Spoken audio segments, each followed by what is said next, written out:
பிதா குமாரன் பரிசுத்தாவி நாமத்தினாலே ஆமென்.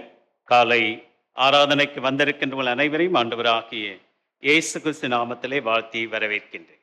ஜெபம் செய்வோம்.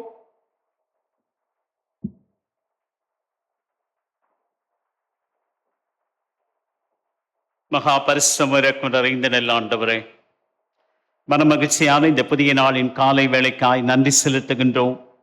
வாரத்தின் முதல் நாளிலே ஆண்டவருடைய திரு சன்னிதானத்திற்கு வந்திருக்கின்ற எங்கள் ஒவ்வொருவரையும் உடைய திருக்கரத்திலே ஒப்புவிக்கின்றேன். கர்த்தர் செய்த நன்மைகளுக்காக, கிருபைகளுக்காக, ஆசீர்வாதங்களுக்காக, கொடுத்த சுகம் பலன் ஜீவனுக்காக, குடும்ப வாழ்வுக்காக, கையின் பிரயாசங்களை நீர் ஆசீர்வதித்ததற்காக, இன்னுமாய் தேவைகள் சந்திக்கப்படத்தக்கதாக உம்மிடத்திலே நாங்கள் வேண்டுதல்களை விண்ணப்பங்களை வைக்க வந்திருக்கின்றோம். கர்த்தர் எல்லாவற்றையும் பார்த்து கொள்ள நீர் சித்தமாக இருக்கின்றீர். எனக்கு ஒத்தாசை வரும் பர்வதங்களுக்கு நேராக என் கண்களை ஏறெடுக்கிறேன். வானத்தையும் பூமியும் உண்டாக்கின கர்த்தரிடத்தில் எனக்கு ஒத்தாசை வரும். உன் காலை தள்ளாட ஒட்டார், உன்னை காக்கிறவர் உறங்கார். இதோ இஸ்ரவேலை காக்கிறவர் உறங்குகிறதும் இல்லை தூங்குகிறதும் இல்லை என்று சொல்லி எப்பொழுதும் நீர் விழிப்புடன் காத்திருக்கின்ற மக்களே பாக்கியவான்கள் என்று எழுதப்பட்டிருக்கின்றதே.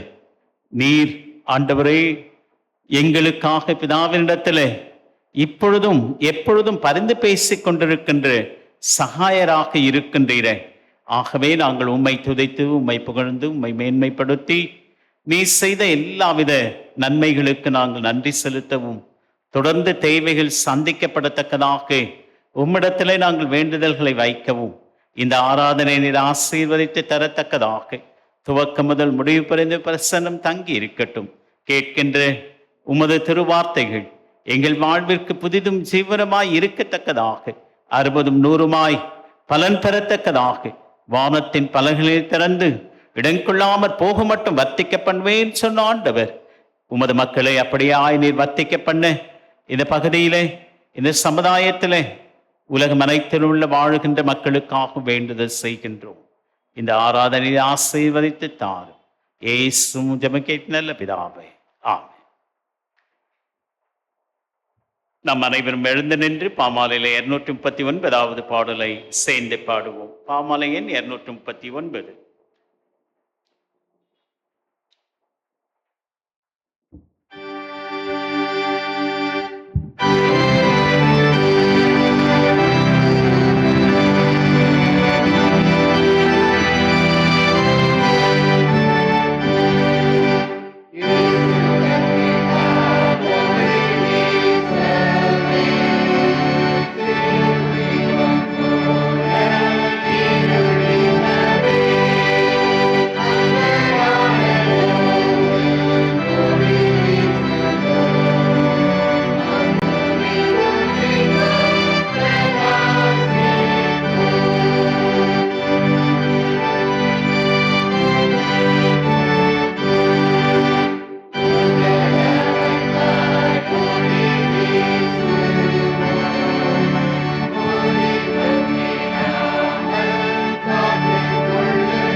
ஆராதனை முறைமை நாம் பின்பற்றுவோம். நாம் கடவுளை தொழுவோம். கடவுள் ஆவியாயிருக்கிறார். அவரை தொழுது கொள்ளும் ஆவியோடும் உண்மையோடும் அவரை தொழுது கொள்ள வேண்டும். நம்முடைய பிதாவாகிய கடவுளாலும் கர்த்தராகிய இயேசு கிறிஸ்துவினாலும் உங்களுக்கு கிருபையும் சமாதானமும் உண்டாவதாக. இது கர்த்தர் உண்டு பண்ணியிருந்தால் இதிலே களி கூர்ந்து மகிழ கடவோம். ஆண்டவரே, எங்கள் உதடுகளை திறந்தருளும். பிதாவுக்கும் குமாரனுக்கும் பரிசுத்தாவிக்கும் மகிமை உண்டாவதாக. திரு கடவுளை போற்றுவோம். சேனையின் கடவுளாகிய கர்த்தரே, நீர் பரிசுத்தர், பரிசுத்தர், பரிசுத்தர். வானமும் பூமியும் மகிமையாக இருந்திருக்கின்றன. உன்னதத்திலே ஓசன்னா.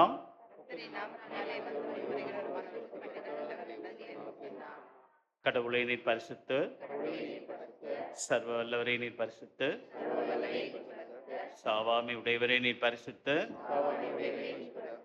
ஆண்டவரே, எங்களுக்காக சிலுவையில் அறையுண்ட எங்கள் மீட்பரே, எங்கள் மேல் கிருபையாயிரும். பரிசுத்த ஆவியாகிய ஆண்டவரே, எங்கள் மேல் கிருபையாயிரும். ஆண்டவரே, எங்கள் ஜெபங்களை ஆராதனை ஏற்றுக்கொண்டு எங்கள் மேல் கிருபையாயிரும். நமக்கு பாவமில்லை என்போமானால் நம்மை நாமே வஞ்சிக்கொள்ளாவும். நமக்குள் உண்மை இல்லை. நமது பாவங்களை அறிக்கையிட்டால் பாவங்களை நமக்கு மன்னித்து எவ்வித அநீதமும் நீங்க நம்மை சுத்திகரிப்பதற்கு அவர் நம்பத்தக்கவரும் நீதி உள்ளவர். நான் எழுந்து என் தகப்பனிடத்திற்கு போய், தகப்பனே, பரத்திற்கு விரோதமாகவும் உமது பார்வையிலும் நான் பாவம் செய்தேன். இனி உம்முடைய மகன் மகள் என்று சொல்லப்படுவதற்கு நான் பாத்திரன் அல்லல். உம்முடைய கூலிக்காரில் ஒருத்தியாக என்னை வைத்துக் கொள்ளும் என்பேன். கடவுள் ராஜ்யம் சமீபித்திருக்கிறது. மனம் திரும்பி நற்செய்தியில் நம்பிக்கை வையுங்கள். நமது பலவீனங்களுக்காக பரிதவிக்க முடியாத பிரதான ஆசாரை நமக்கிராமல் எல்லா விதத்திலும் நம்மை போல் சோதிக்கப்பட்டும் பாவமில்லாத பிரதான ஆசாரை நமக்கு இருக்கிறார்.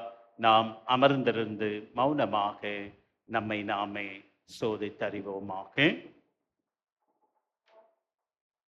சர்வவல்லமுள்ள கடவுளிடத்தில் நாம் நமது பாவங்களை முதலாவது பாவ அறிக்கை ஜெபத்தோடு கூட சேர்ந்து நாம் அறிக்கை செய்வோம்.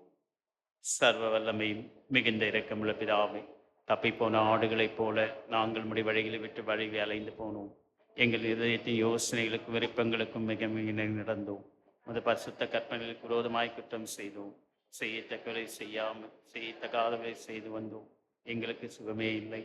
ஆனாலும் ஆண்டவரே, தேவரீர் எங்கள் ஆண்டவராகிய இயேசு கிறிஸ்துவின் மூலமாய் மனிதருக்கு அருளி செய்த வாக்குத்தத்தின்படியே நிர்பாக்கியமுள்ள குற்றவாளிகளாக அடியாருக்கு இறங்கும்.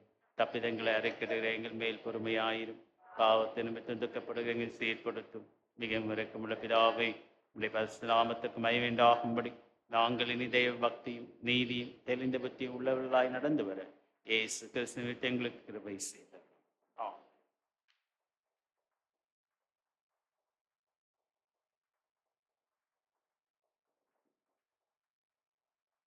சர்வ வல்லமை மிகுந்த இரக்கமுள்ள ஆண்டவர், மன்னிப்பையும் பாவ நிவர்த்தி நமக்கு கட்டளையிட்டருளி வாழ்க்கையை சீர்படுத்துவதற்கான காலத்தையும் தமது பரிசுத்த ஆவியின் தேற்றுதலையும் தந்தருள்வாராக.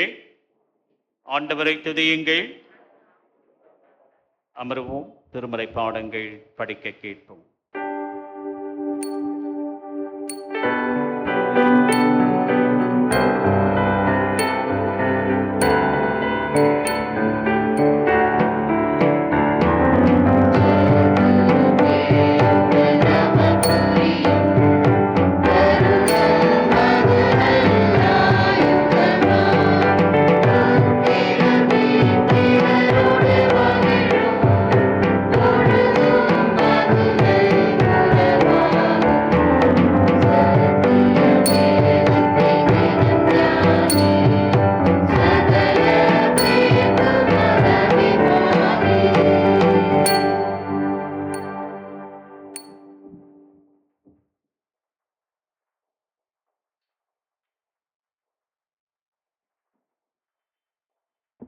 வாசிக்கும்படியாக தெரிந்து கொள்ளப்பட்ட முதலாம் வேத பாடம் சகரியா 8ஆம் அத்தியாயம் வசனங்கள் 18 முதல் 23 வரை.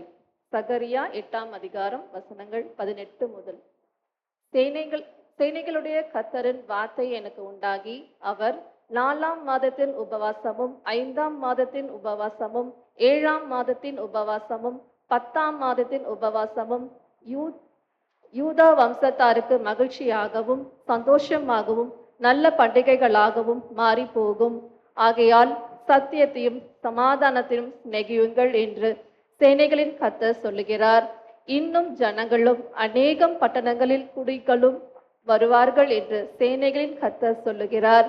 ஒரு பட்டணத்தின் குடிகள் மறு பட்டணத்தின் குடிகளிடத்தில் போய், நாம் கர்த்தருடைய சமூகத்தில் விண்ணப்பம் பண்ணவும் சேனைகளின் கர்த்தரை தேடவும் தீவிரமாய் துதிப்போம் வாருங்கள், நாங்களும் போவோம் என்று சொல்லுவார்கள். அநேக ஜனங்களும் பலத்த ஜாதிகளும் எருசலேமிலே சேனைகளின் கர்த்தரை தேடவும் கர்த்தருடைய சமூகத்தில் விண்ணப்பம் பண்ணவும் வருவார்கள். அந்நாட்களில் பலவித பாஷைக்காரராகிய புறஜாதியாரில் 10 மனுஷர் ஒரு யூதருடைய வஸ்திர தொங்கலை பிடித்துக்கொண்டு, தேவன் உங்களோடே இருக்கிறார் என்று கேள்விப்பட்டோம், ஆகையால் உங்களோடே கூட போவோம் என்று சொல்லி அவனை பற்றி கொள்வார்கள் என்று சேனைகளின் கர்த்தர் சொல்லுகிறார் என்றார். வாசிக்கும்படியாக தெரிந்து கொள்ளப்பட்ட முதலாம் திருமறை பாடம் படித்து முடிந்தாயிற்று. கடவுளே, உமக்கு மகிமை உண்டாவதாக. ஆமென்.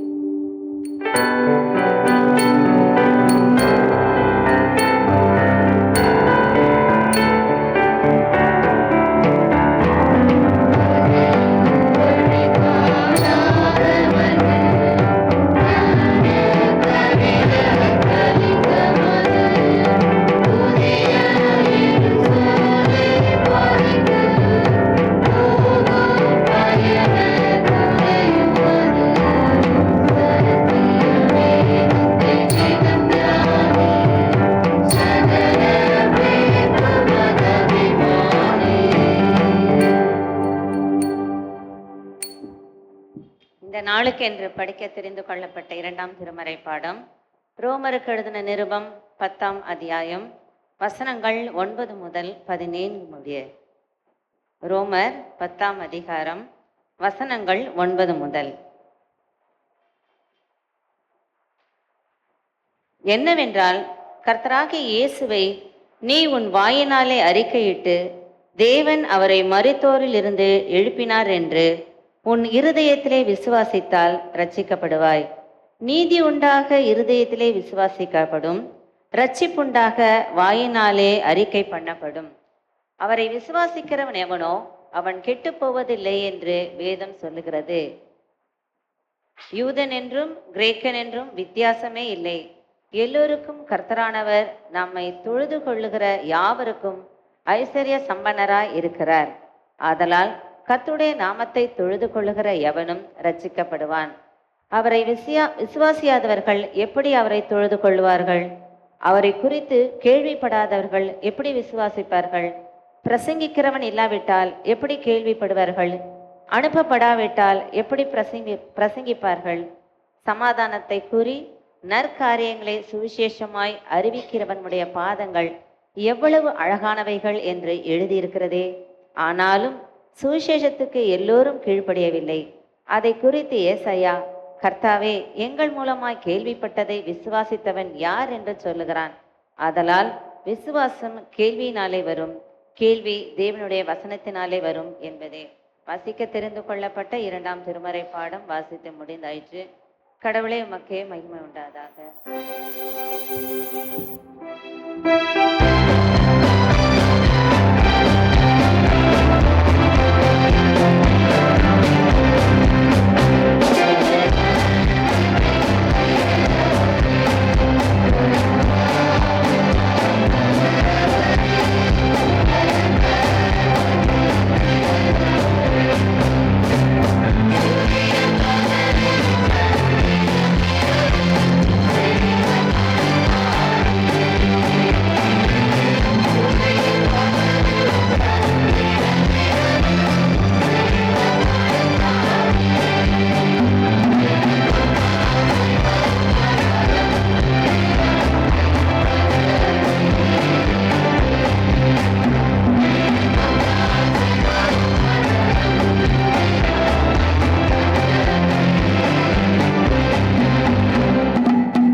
முறைமுறையாக சங்கீதம் படிக்க நாம் அனைவரும் எழுந்து நிற்போம். சங்கீதங்களின் புத்தகம் 66. சங்கீதங்களின் புத்தகம் 66. பூமியின் குடிகளே, நீங்கள் எல்லோரும் தேவனுக்கு முன்பாக கெம்பீரமாய் பாடுங்கள்.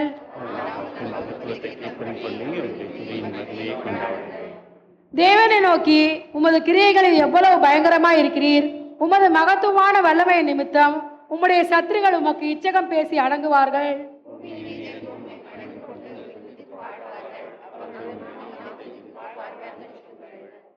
தேவனுடைய செய்கைகளை வந்து பாருங்கள். அவர் மனுபுத்திரரிடத்தில் நடப்பிக்கும் கிரியைகள் பயங்கரமானவர்.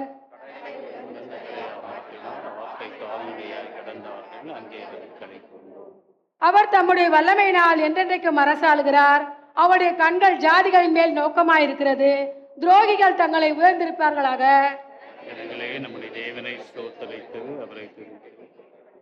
அவர் நம்முடைய கால்களை தள்ளாட ஒட்டாமல் நம்முடைய ஆத்மாவை உயிரோடு வைக்கிறார். தேவனே, எங்களை சோதித்து வெள்ளியை புடமிடுவது போல எங்களை புடமிட்டு எங்களை வலையில் அகப்படுத்தி எங்கள் இடுப்புகளின் மேல் வருத்தமான பாரத்தை ஏற்றினீர். மனுஷரை எங்கள் தலையின் மேல் ஏறி போக பண்ணினீர். தீயையும் தண்ணீரையும் கடந்து வந்தோம். செழிப்பான இடத்தில் எங்களை கொண்டு வந்திருக்கிறீர். சர்வாங்கன தகன பலியோடு உமது ஆலயத்திற்குள் பிரவேசிப்பேன். என் இக்கட்டில் நான் என் முதல்களை திறந்து என் வாயினால் சொல்லி என் பொருத்தனைகளை உமக்கு செலுத்துவேன்.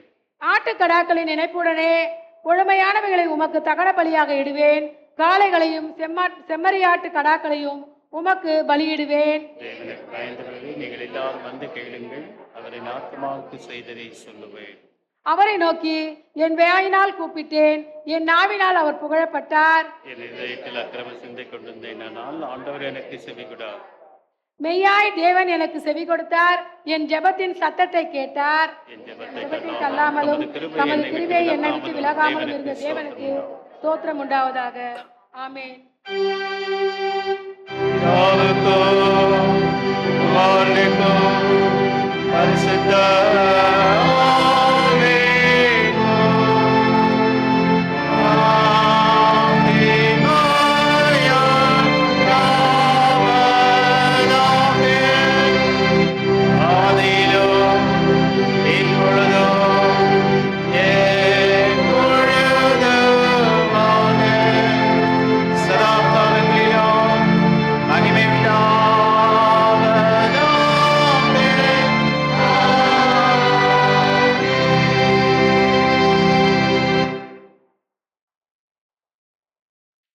படிக்க தெரிந்து கொள்ளப்பட்ட நற்செய்தி பகுதி தூய யோவான் என்பவர் எழுதிய நற்செய்தி நூல் 1ஆம் அதிகாரம் 39ஆம் வாக்கியம் முதல் 42வது வாக்கியம் முடிய. யோவான் அத்தியாயம் 1 வாக்கியங்கள் 39 முதல் 42 முடிய. அவர் அவர்களிடம் வந்து பாருங்கள் என்றார். அவர்களும் சென்று அவர் தங்கியிருந்த இடத்தை பார்த்தார்கள். அப்போது ஏறக்குறைய மாலை 4 மணி. அன்று அவர்கள் அவரோடு தங்கினார்கள். யோவான் சொன்னதை கேட்டு இயேசுவை பின்தொடர்ந்த இருவருள் அந்திரேயா ஒருவர், அவர் சீமோன் பேதுருவின் சகோதரர். அவர் போய் முதலில் தம் சகோதரனான சீமோனை பார்த்து, மெசியாவை கண்டோம் என்றார். மெசியா என்றால் அருள் பொழிவு பெற்றவர் என்பது பொருள். பின்பு அவர் சீமோனை இயேசுவிடம் அழைத்து வந்தார். இயேசு அவரை கூர்ந்து பார்த்து, நீ யோவானின் மகன் சீமோன், இனி கேபா எனப்படுவாய் என்றார். கேபா என்றால் பாறை என்பது பொருள். படிக்க தெரிந்து கொள்ளப்பட்ட நற்செய்தி பாடம் படித்து முடிந்தாயிற்று. கிறிஸ்துவே உமக்கு மகிமை உண்டாவதாக.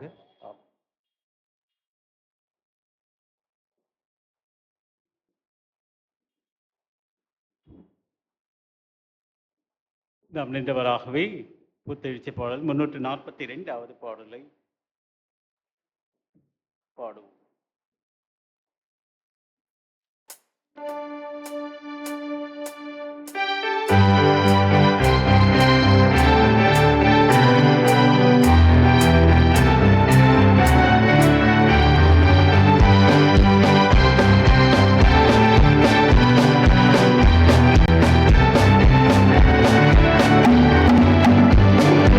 Amen.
கிறிஸ்துவுக்குள் அன்பார்ந்தவர்களே, உங்கள் அனைவருக்கும் ஆண்டவராகிய இயேசு கிறிஸ்து நாமத்தில் மீண்டுமாக என்னுடைய வாழ்த்துக்களையும் தோத்திரங்களை நான் தெரிவித்துக் கொள்கின்றேன். இந்த நாளிலும் கர்த்தருடைய வார்த்தை நம்மிடத்திலே பகிர்ந்து கொள்ள இருக்கின்ற திருமதி ஜெயந்தி விசுவாசம் அம்மையார் அவர்களை வரவேற்று கர்த்தருடைய வார்த்தையை நம்மிடத்திலே பகிர்ந்து கொள்ள அன்போடு நான் அழைக்கின்றேன்.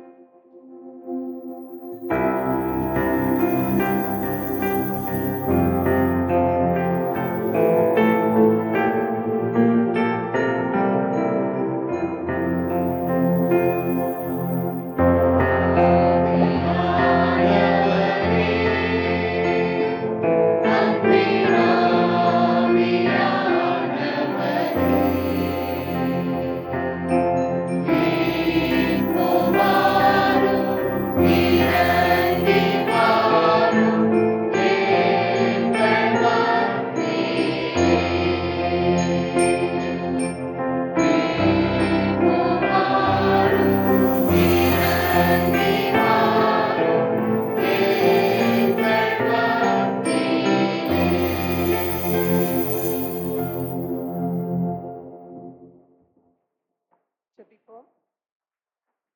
மகா இரக்கமும் அன்பும் கிருபை நிறைந்த ஆண்டவரே, இந்த நாளிலே சுவாமி உடைய மெல்லிய சத்தத்தை நாங்கள் கேட்க அமர்ந்திருக்கிறோம்.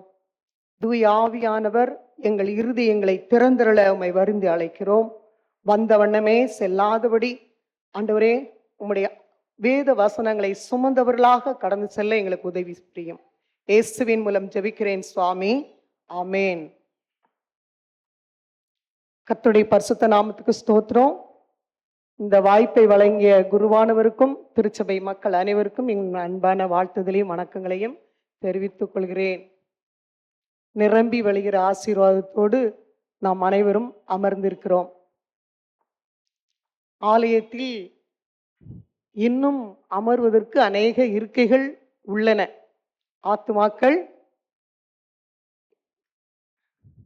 ஆத்துமாக்களை காணோம். இன்னைக்கு தலைப்பே சீடத்துவம்.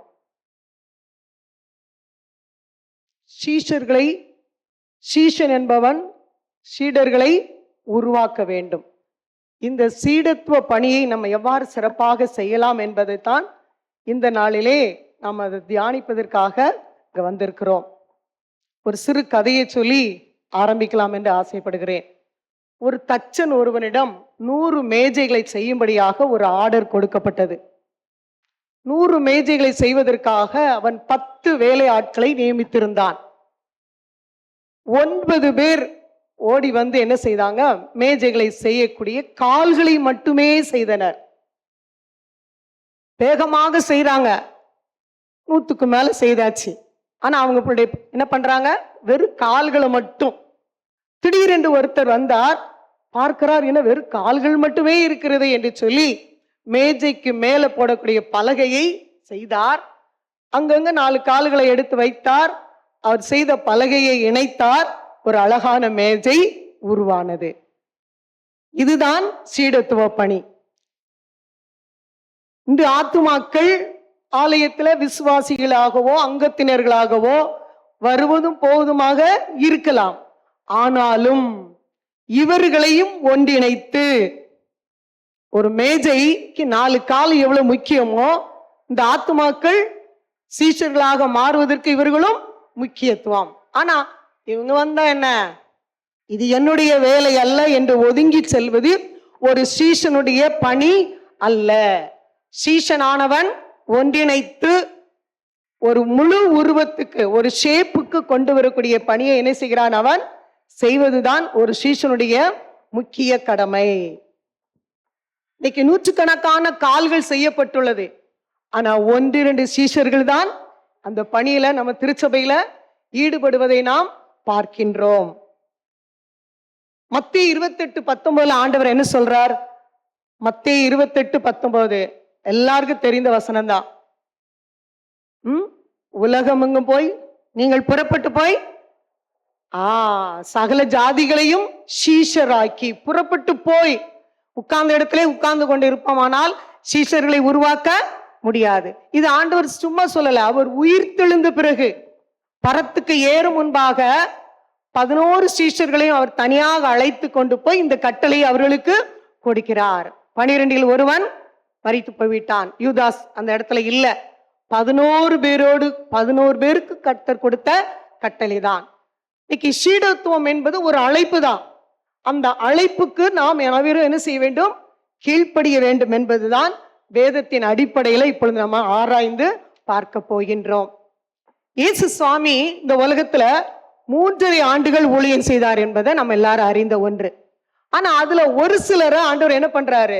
எனக்கு பின்னே வாருங்கள் என்று அழைக்கிறார். எல்லாரையும் அழைக்கல.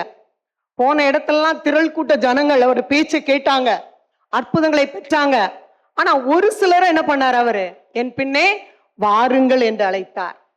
அதுல சிறப்பா பணி செய்தவங்க தான் யாரு? பேதுரு, அந்திரேயா, யாக்கோபு, யோவான். இன்னைக்கு இயேசுவுக்கு பின் சென்றவர்கள் தான் சீஷர்கள் என்று அழைக்கப்பட்டார்கள். இன்னைக்கு நம்ம இந்த உலகத்தின் பின்னாடி செல்றவங்க ஒரு கூட்டம் இருக்குது இல்ல, இயேசுவுக்கு பின்பா. ஏன் இன்னைக்கு 4th வீக் எனக்கு ஆச்சரியமா இருக்கு.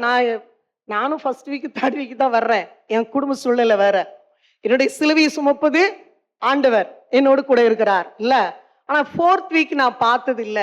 ரொம்ப எனக்கே வசனமா இருக்கு, நான் ஆண்டவருக்கு ரொம்ப வசனமா இருக்கும். ஏன்? ஒருவேளை வேறு சபைக்கு செல்கிறார்களா?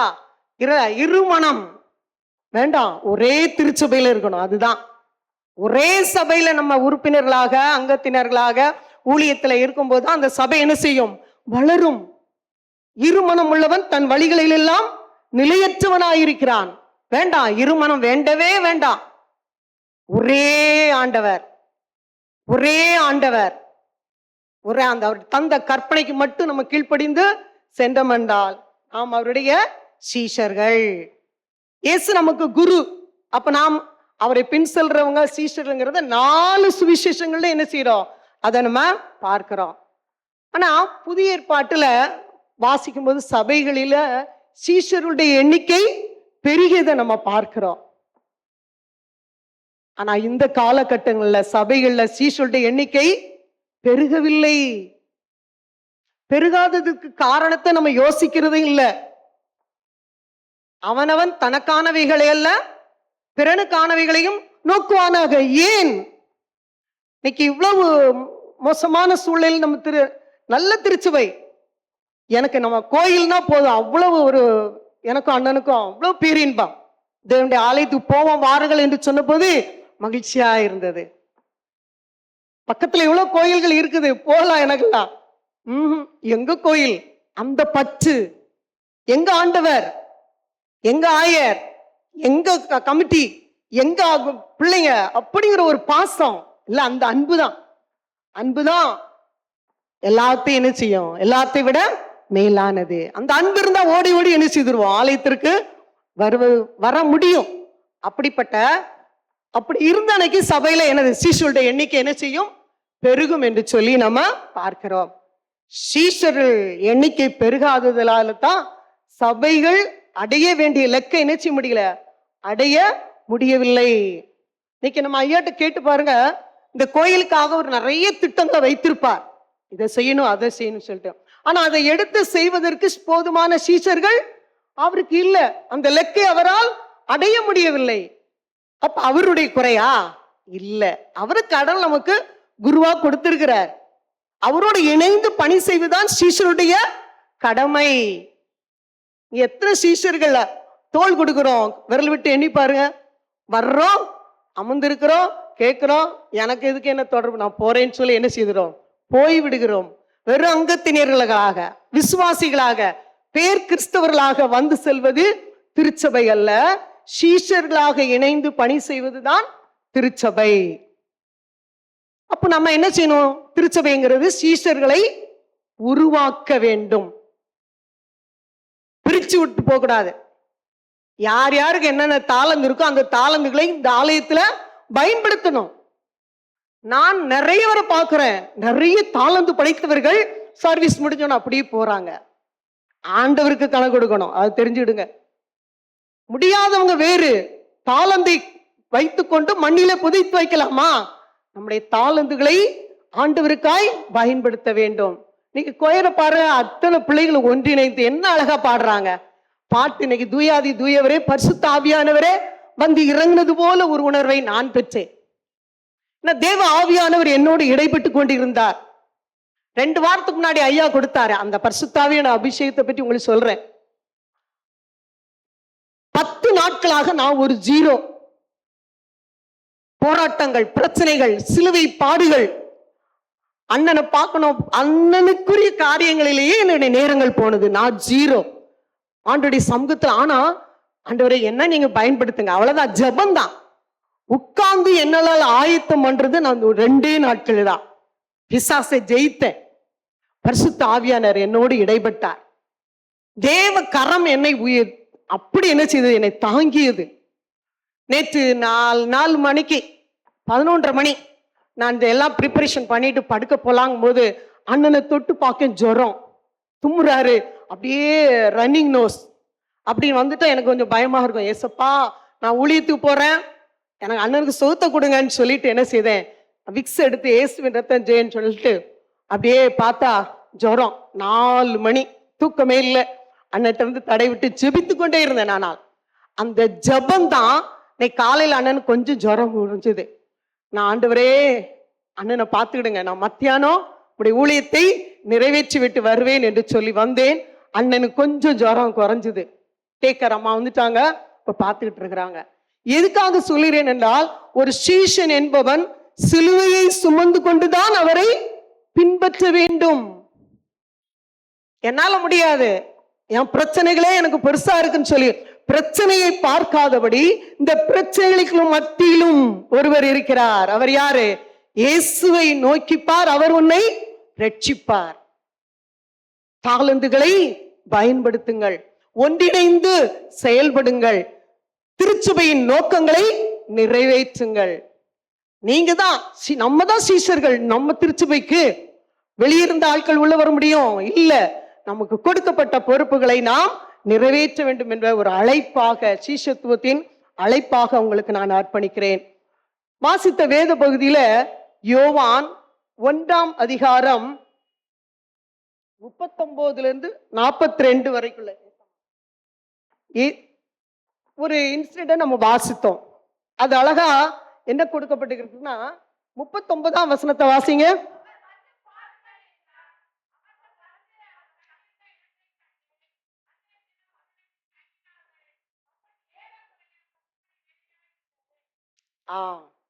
வந்து பாருங்கள், சென்று பகிருங்கள்.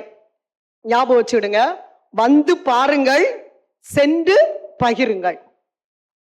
இந்த யோவான் ஸ்நானகனோட, யோவான் ஸ்நானனுக்கும் சீஷர்கள் இருந்தாங்க, இயேசுவுக்கும் சீஷர்கள் இருந்தாங்க. சரிங்களா? யோவானுடைய சீஷர்கள் பேசிக்கிட்டு இருக்கும்போது இயேசு அந்த பக்கமாக நடந்து போறதை கண்ட உடனே யோவான் இயேசுவை காட்டி சொல்றார், இதோ தேவ ஆட்டுக்குட்டி. உடனே அந்த 2 சீஷர்களும் இயேசுக்கு பின்னாடியே நடந்து போக ஆரம்பிச்சாங்க. அப்போ திடீர்னு இயேசுவாமி இப்படி திரும்பி பார்க்கிறாரு. பார்த்துட்டு அவங்கள பார்த்து ஒரு கேள்வி கேட்கிறாரு, என்ன தேடுகிறீர்கள்? சீஷர்களை பார்த்து என்ன தேடுகிறீர்கள்? உன சீஷர்கள் அந்த 2 பேரும், நீங்க எங்க தங்கி இருக்கிறீங்க ரபி? எங்கே தங்கி? அப்பந்தான் கடவுள் சொல்றாரு, வந்து பாருங்கள். இன்னைக்கு நம்ம வந்து பார்க்கறதுல ரொம்ப சோம்பேறித்தனம் இல்ல? யார் சொன்னாலும் அதை அப்படியே நம்பிடுவோம் இல்ல? இல்ல, வந்து பார்க்கணும். ஆலயத்துல என்ன ஊழியங்கள், ஆலயத்துல என்னுடைய பங்கு என்ன, என் பீரியட்ல தான் நான் செய்வேனா? இல்ல, எப்போதான் ஆண்டவருக்காக நான் ஓடி உழைப்பேன். அந்த எண்ணம். வந்து பாருங்கள், சென்று பகிருங்கள். அப்போ வந்து பார்த்த உடனே அந்திரேயா, அவன் வந்து 2 சீஷர்ல ஒருவன் யாரு? அந்திரேயா. அவன் வந்து ஆண்டவரோட தங்குகிறான், அந்த ரா முழுக்க ஆண்டவரோட இருக்கிறான். அடுத்த நாள் காலையில பாருங்க, ஓடி போய் இயேசுவை நான் கண்ட செய்திய என் சகோதரனுக்கு சொல்லணும்னு சொல்லிட்டு ஓடி போய் என்ன செய்யறான்? பேதுருவுக்கு அறிவிக்கிறான். அவனை இயேசுவினிடத்தில் அழைத்து வந்தான். பேதுரு பாருங்க 42ஆம் வசனத்துல, அவனை இயேசுவினிடத்தில் கூட்டிக் கொண்டு வந்தான். இதுதான் வந்து பார்த்தான், அமைதியா போய்விடல. போய் என்ன பண்றான்? மேசியாவை நான் பார்த்தேன், நீ வந்து பாரு. பேதுருகிட்டையும் கடவுள் பேசுறாரு. சரிங்களா? அப்படி கூட்டி கொண்டு வர்றதுதான் சீஷத்துவம், சீஷனுடைய கடமை. இன்னைக்கு நம்ம எத்தனை பேரை ஆண்டவரின் பக்கமாக அழைத்து வந்திருக்கிறோம்? விபிஎஸ்ல வர்றாங்க, சந்தோஷம். அவங்களோட தொடர்ந்து அவங்களோட கவுன்சிலிங்ல ஃபாலோ பண்றோமா? தொடர்ந்து நம்மளோட அந்த பிள்ளைகளுடைய உறவுல அவங்கள வளர்க்கிறோமா? பெரியவள் ஆன பிறகு திருச்சபையில ஒரு அங்கத்தினரா அவங்களை மாற்றி இருக்கிறோமா? இதுதான். இப்படிப்பட்ட ஒரு நீண்டகால திட்டத்தோட உழைப்பவன் தான் சீஷன். வந்தாங்க, கொடுத்தாங்க, நிறைவேற்றிட்டோம், போயிட்டோம். இது நம்முடைய பணி அல்ல. வந்து பார்த்தான், இயேசுவோடு பேசினான், இயேசுவோடு தங்கினான். அந்திரேயா தன்னுடைய சகோதரனை இயேசுவினிடத்தில் அழைத்து வந்தான். இன்னைக்கு அழைத்து வரக்கூடிய பணியை செய்யக்கூடிய பொறுப்பை கடவுள் நம்மிடத்தில் கொடுத்திருக்கிறார். 3.5 ஆண்டு ஊழியத்துல அவர் சந்தித்த நபர்கள் ஏராளம் இல்ல, ஆனா 12 பேர் தான் அவர் என்ன செய்தார்? தனக்கென்று தெரிந்தெடுத்து வைத்திருந்தார். அடுத்ததாக ரோமர் 10ஆம் அதிகாரத்தை எடுத்துக்கொள்வோம். 15வது வசனம். சென்று பகிருங்கள், வந்து பாருங்கள், சென்று பகிருங்கள். ரோமர் 10:15.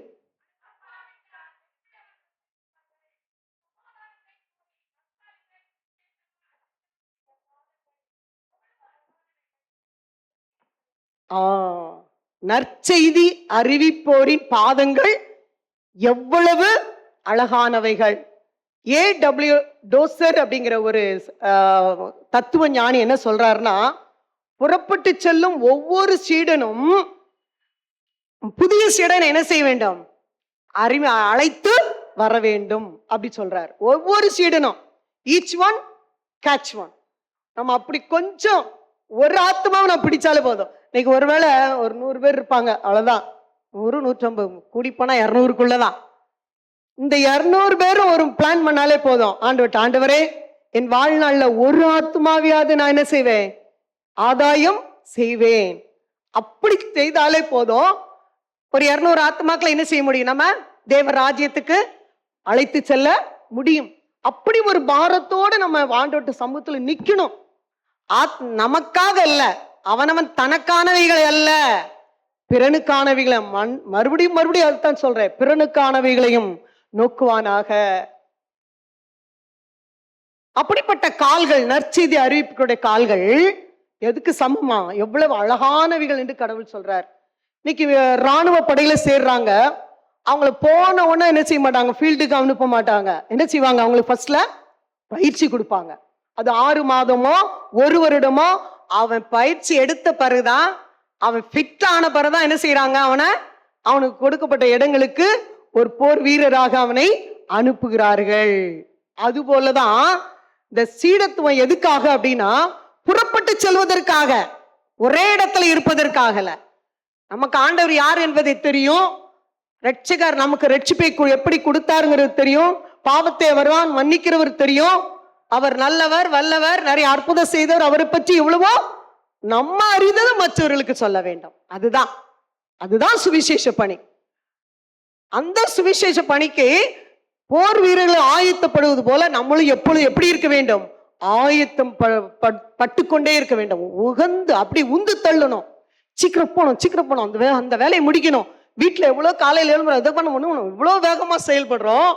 ஆனா ஞாயிற்றுக்கிழமை வந்த உடனே, நாளைக்கு ஞாயிற்றுக்கிழமை இல்ல, அமைதியாக இந்த ஒரு நாள் தானே வீட்டுல நினைச்சிரோம்ல. வேத புத்தகத்தை கொண்டு வர்றோம். ஆனா வேத புத்தகத்தை திறந்து வேத வசனங்களை படிப்பதுல கூட நேரம் இல்ல. வேண்டாம், வேதம் கையில இருக்குது போதும். வேத புத்தகத்தை கையில எடுத்துட்டு வந்தா போதுமா? அதை திறந்து வசனங்களை படிக்க வேண்டும், அறிந்து கொள்ள வேண்டும். இதுதான் ஒரு நற்செய்தி சீடத்துவத்தின் பணி. புறப்பட்டு செல்வோரை இதே வசனத்தை ஏசாயா தீர்க்கதரிசி சொல்றார். ஏசாயா 52:7. ஏசாயா 52.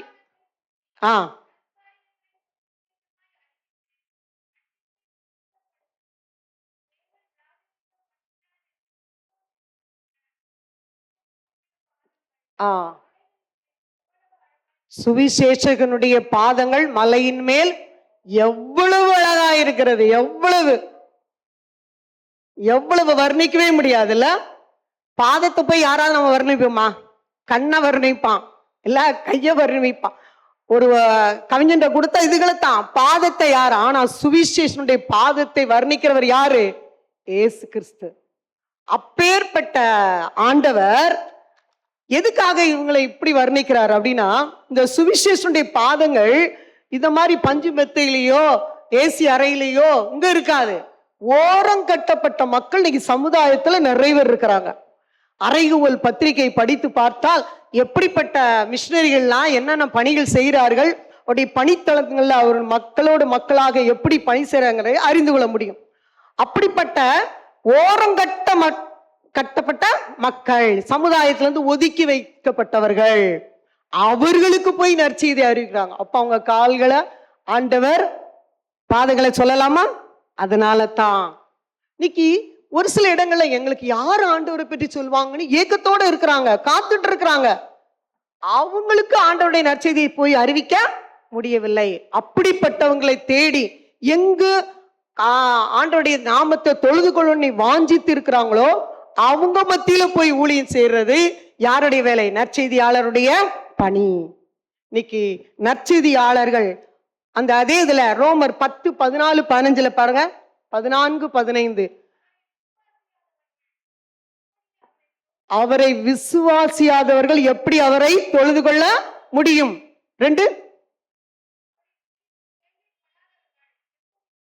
கேள்விப்படாதவர்கள் எப்படி விசுவாசிக்க முடியும்? 3 பிரசங்கிக்கிறவன் இல்லாவிட்டால் எப்படி கேள்விப்படுவார்கள்? 4 அனுப்பப்படாவிட்டால் எப்படி பிரசங்கிப்பார்கள்? இவ்வளவு காரியம் இருக்குது. அப்போ இயேசுவை விசுவாசிக்காதவர்கள், இயேசுவை கேள்விப்படாதவர்கள் நம்ம இன்னும் என்ன செய்யல இருக்காங்கங்கிற ஒரு இதுக்குள்ள நம்ம என்ன செய்யல வரல. நமக்கு தெரிஞ்சதெல்லாம் ஞாயிற்றுக்கிழமை கோயில் போகணும், பிரசங்கத்துக்கு வீட்டுல வரணும், கறிக்குழம்பு வைக்கணும், சாப்பிடணும், பிள்ளைகளோட இருக்கணும், இவ்வளவுதான். ஊழியத்துக்கோ நற்செய்தி பணிகளுக்கோ முக்கியத்துவம் கொடுப்பது இன்னைக்கு ஞாயிற்றுக்கிழமை. இன்னைக்கு எந்த கிராமத்துக்கு போகலாம், கிராம ஊழியம் எப்படி செய்யலாம், ஒரு திருச்சபையில் நம்ம கட்டி கொடுத்த ஆலயத்தில் உள்ள உறுப்பினர்களை போய் பார்க்கலாம் என்பதை சொல்லி இப்படி திட்டமிட்டு சுவிசேஷ பணிக்குரிய காரியங்களில் நம்ம என்ன செய்ய வேண்டும்? ஈடுபடுத்தும் போதுதான் அப்படிப்பட்டவருடைய பாதங்கள் தான் எவ்வளவு அழகாய் இருக்கிறது என்று சொல்லுகிறார். யாரை நான் அனுப்புவேன், யார் எனது காரியமாய் போவான்? அப்ப இயேசுவை அறியாத மக்களுக்கு இயேசுவை அறிவிப்பதுதான் சீடர்களாகிய நம் ஒவ்வொருடைய கடமை. சுவிசேஷ பணிக்கு நம்முடைய ஆலயத்துல முக்கியத்துவம் கொடுக்கப்பட வேண்டும், கிராம ஊழியங்களுக்கு முக்கியத்துவம் கொடுக்கப்பட வேண்டும். அப்படி யோசித்து கொண்டே இருந்தேன், ஏன் இந்த பணிகள் எல்லாம் இவ்வளவு ஸ்லோவா ஒரு ஒழுங்கா நடக்க முடியலையே ஏசப்பா அப்படின்னு சொல்லி கேட்கும்போது, ஆண்டவர் அந்த காலத்துல அப்படியே யோசிக்கும் போது ஒரு குடும்பத்திற்கு ஒரு பிள்ளைய ஆண்டவருக்கு அர்ப்பணிப்பாங்க, மூத்த பிள்ளையா ஆண்டவருக்குன்னு அர்ப்பணிப்பாங்க. பார்த்திருக்கிறீங்களா? இன்னைக்கு அது இல்ல. கேட்க போனா எனக்கு இருக்கிறது ஒண்ணு, நான் எங்க ஊழியத்து கொடுக்க முடியும் சொல்லிடுறாங்க. அட்லீஸ்ட் ஒரு தலைமுறைக்கு ஒன்றாவது கொடுக்கலாமே. என்னுடைய ஹஸ்பண்ட் வழியில, என்னுடைய வழியை சொன்னா இன்னும் பெருசா போகுது, அதனால ஒண்ணு மட்டும் சொல்றேன். அவங்க தலைமுறையில 4வது தலைமுறையில அவங்க தாத்தா ஒரு சபை ஊழியரா இருந்தாங்க, அவங்க பெரியப்பா 2 பேரும் குருவானவரா இருந்தாங்க. அதுக்கு பிறகு அவங்களுடைய அண்ணன், கூட பிறந்த அண்ணன் சுவிசேஷ ஊழியரா வந்தாங்க. அதுக்கு அடுத்த தலைமுறையில அண்ணனுடைய 2 பிள்ளைங்க ஊழியத்துல இருக்காங்க, ஒரு தம்பியுடைய பையன் குருவானவரா இருக்கிறாங்க. யோசித்து பார்த்த ஆண்டவருக்கு நன்றி சொன்னேன். இது போல நம்முடைய தலைமுறையில நம்முடைய பிள்ளைகளை ஆண்டவருக்கு பணி செய்யும்படியாக நாம் அர்ப்பணித்திருக்கிறோமா? யோசித்து பாருங்க. ஆண்டவரே, என்னுடைய தலைமுறையில என்னுடைய பிள்ளையை நான் என்ன செய்றேன், ஊழியத்துக்காக அர்ப்பணிக்கிறேன் என்பது ஆண்டவர் சொல்லதான் நீங்க வெளியே வர முடியும். மூத்த அண்ணனுடைய அண்ணன் பையன் ஐடில 2 பேருமே 2.5 லட்சம் சம்பளம், அப்படியே விட்டுட்டு ஆண்டவருடைய ஊழியத்துக்கு வந்தாங்க. எவ்வளவு அது ஆச்சரியம். இன்னைக்கு அவன் எந்த கஷ்டத்தையும் வெளியே சொல்லவே மாட்டான், எங்கிட்ட எந்த உதவியும் கேட்கவும் மாட்டான், ஆண்டவரை நம்பி இருக்கிறான். அதுதான் அண்ணனுடைய அண்ணன் கவர்மெண்ட் வாத்தியார் வேலையை விட்டுட்டு என்ன செய்தார், ஊழியத்துக்கு வந்தார். இதுதான், ஒருவன் என்னை பின்பற்ற விரும்பினால் தன்னுடைய சிலுவையை சுமந்து கொண்டு என்னை பின்பற்ற கடவன். சுகபோகத்துக்காக அல்ல, ஜாலியா பிளைட்ல பறப்பதற்காக அல்ல, சுகங்களையும் எல்லாத்தையும் அனுபவிக்கணுங்க இல்ல, கஷ்டப்பட்டு ஆண்டவருடைய ஊழியத்தை நிறைவேற்றும். நாம ஒரு பாட்டு உண்டு, ஆத்மா ஒன்றும் ரட்சிக்காமல் வெட்கத்தோட ஆண்டவா வெறும் கையனாக உம்மை கண்டுகொள்ளலாகுமோ. ஆத்துமாக்கள் பேரில் வாஞ்சை வைத்திராமல் சோம்பலாய் காலம் கழிப்போர் அந்நாளில் துக்கிப்பார் நீர் பந்தராய். இந்த பாடல்கள் எல்லாம் உண்மையிலே ஆத்தும பாரத்தோடு எழுதப்பட்ட பாடல்கள். இப்போ ஓரளவுக்கு உங்களுக்கு புரிஞ்சிருக்கும், ஓஹோ சீஷர்களால் மட்டும்தான் இந்த சீஷத்துவ பணியை நிறைவேற்ற முடியும். நாம் சாதாரண அங்கத்தினர்களாகவோ விசுவாசிகளாகவோ வந்து செல்ல கூடாது. கடவுள் நமக்கு கொடுத்த பொறுப்பை, தாளந்துகளை சபைகளிலே நாம் பயன்படுத்த வேண்டும். அடுத்ததாக நம்ம பார்க்க போறது, இயேசு நம்மை சீஷர்களாக அழைத்ததின் நோக்கம். யோவான் 8:31.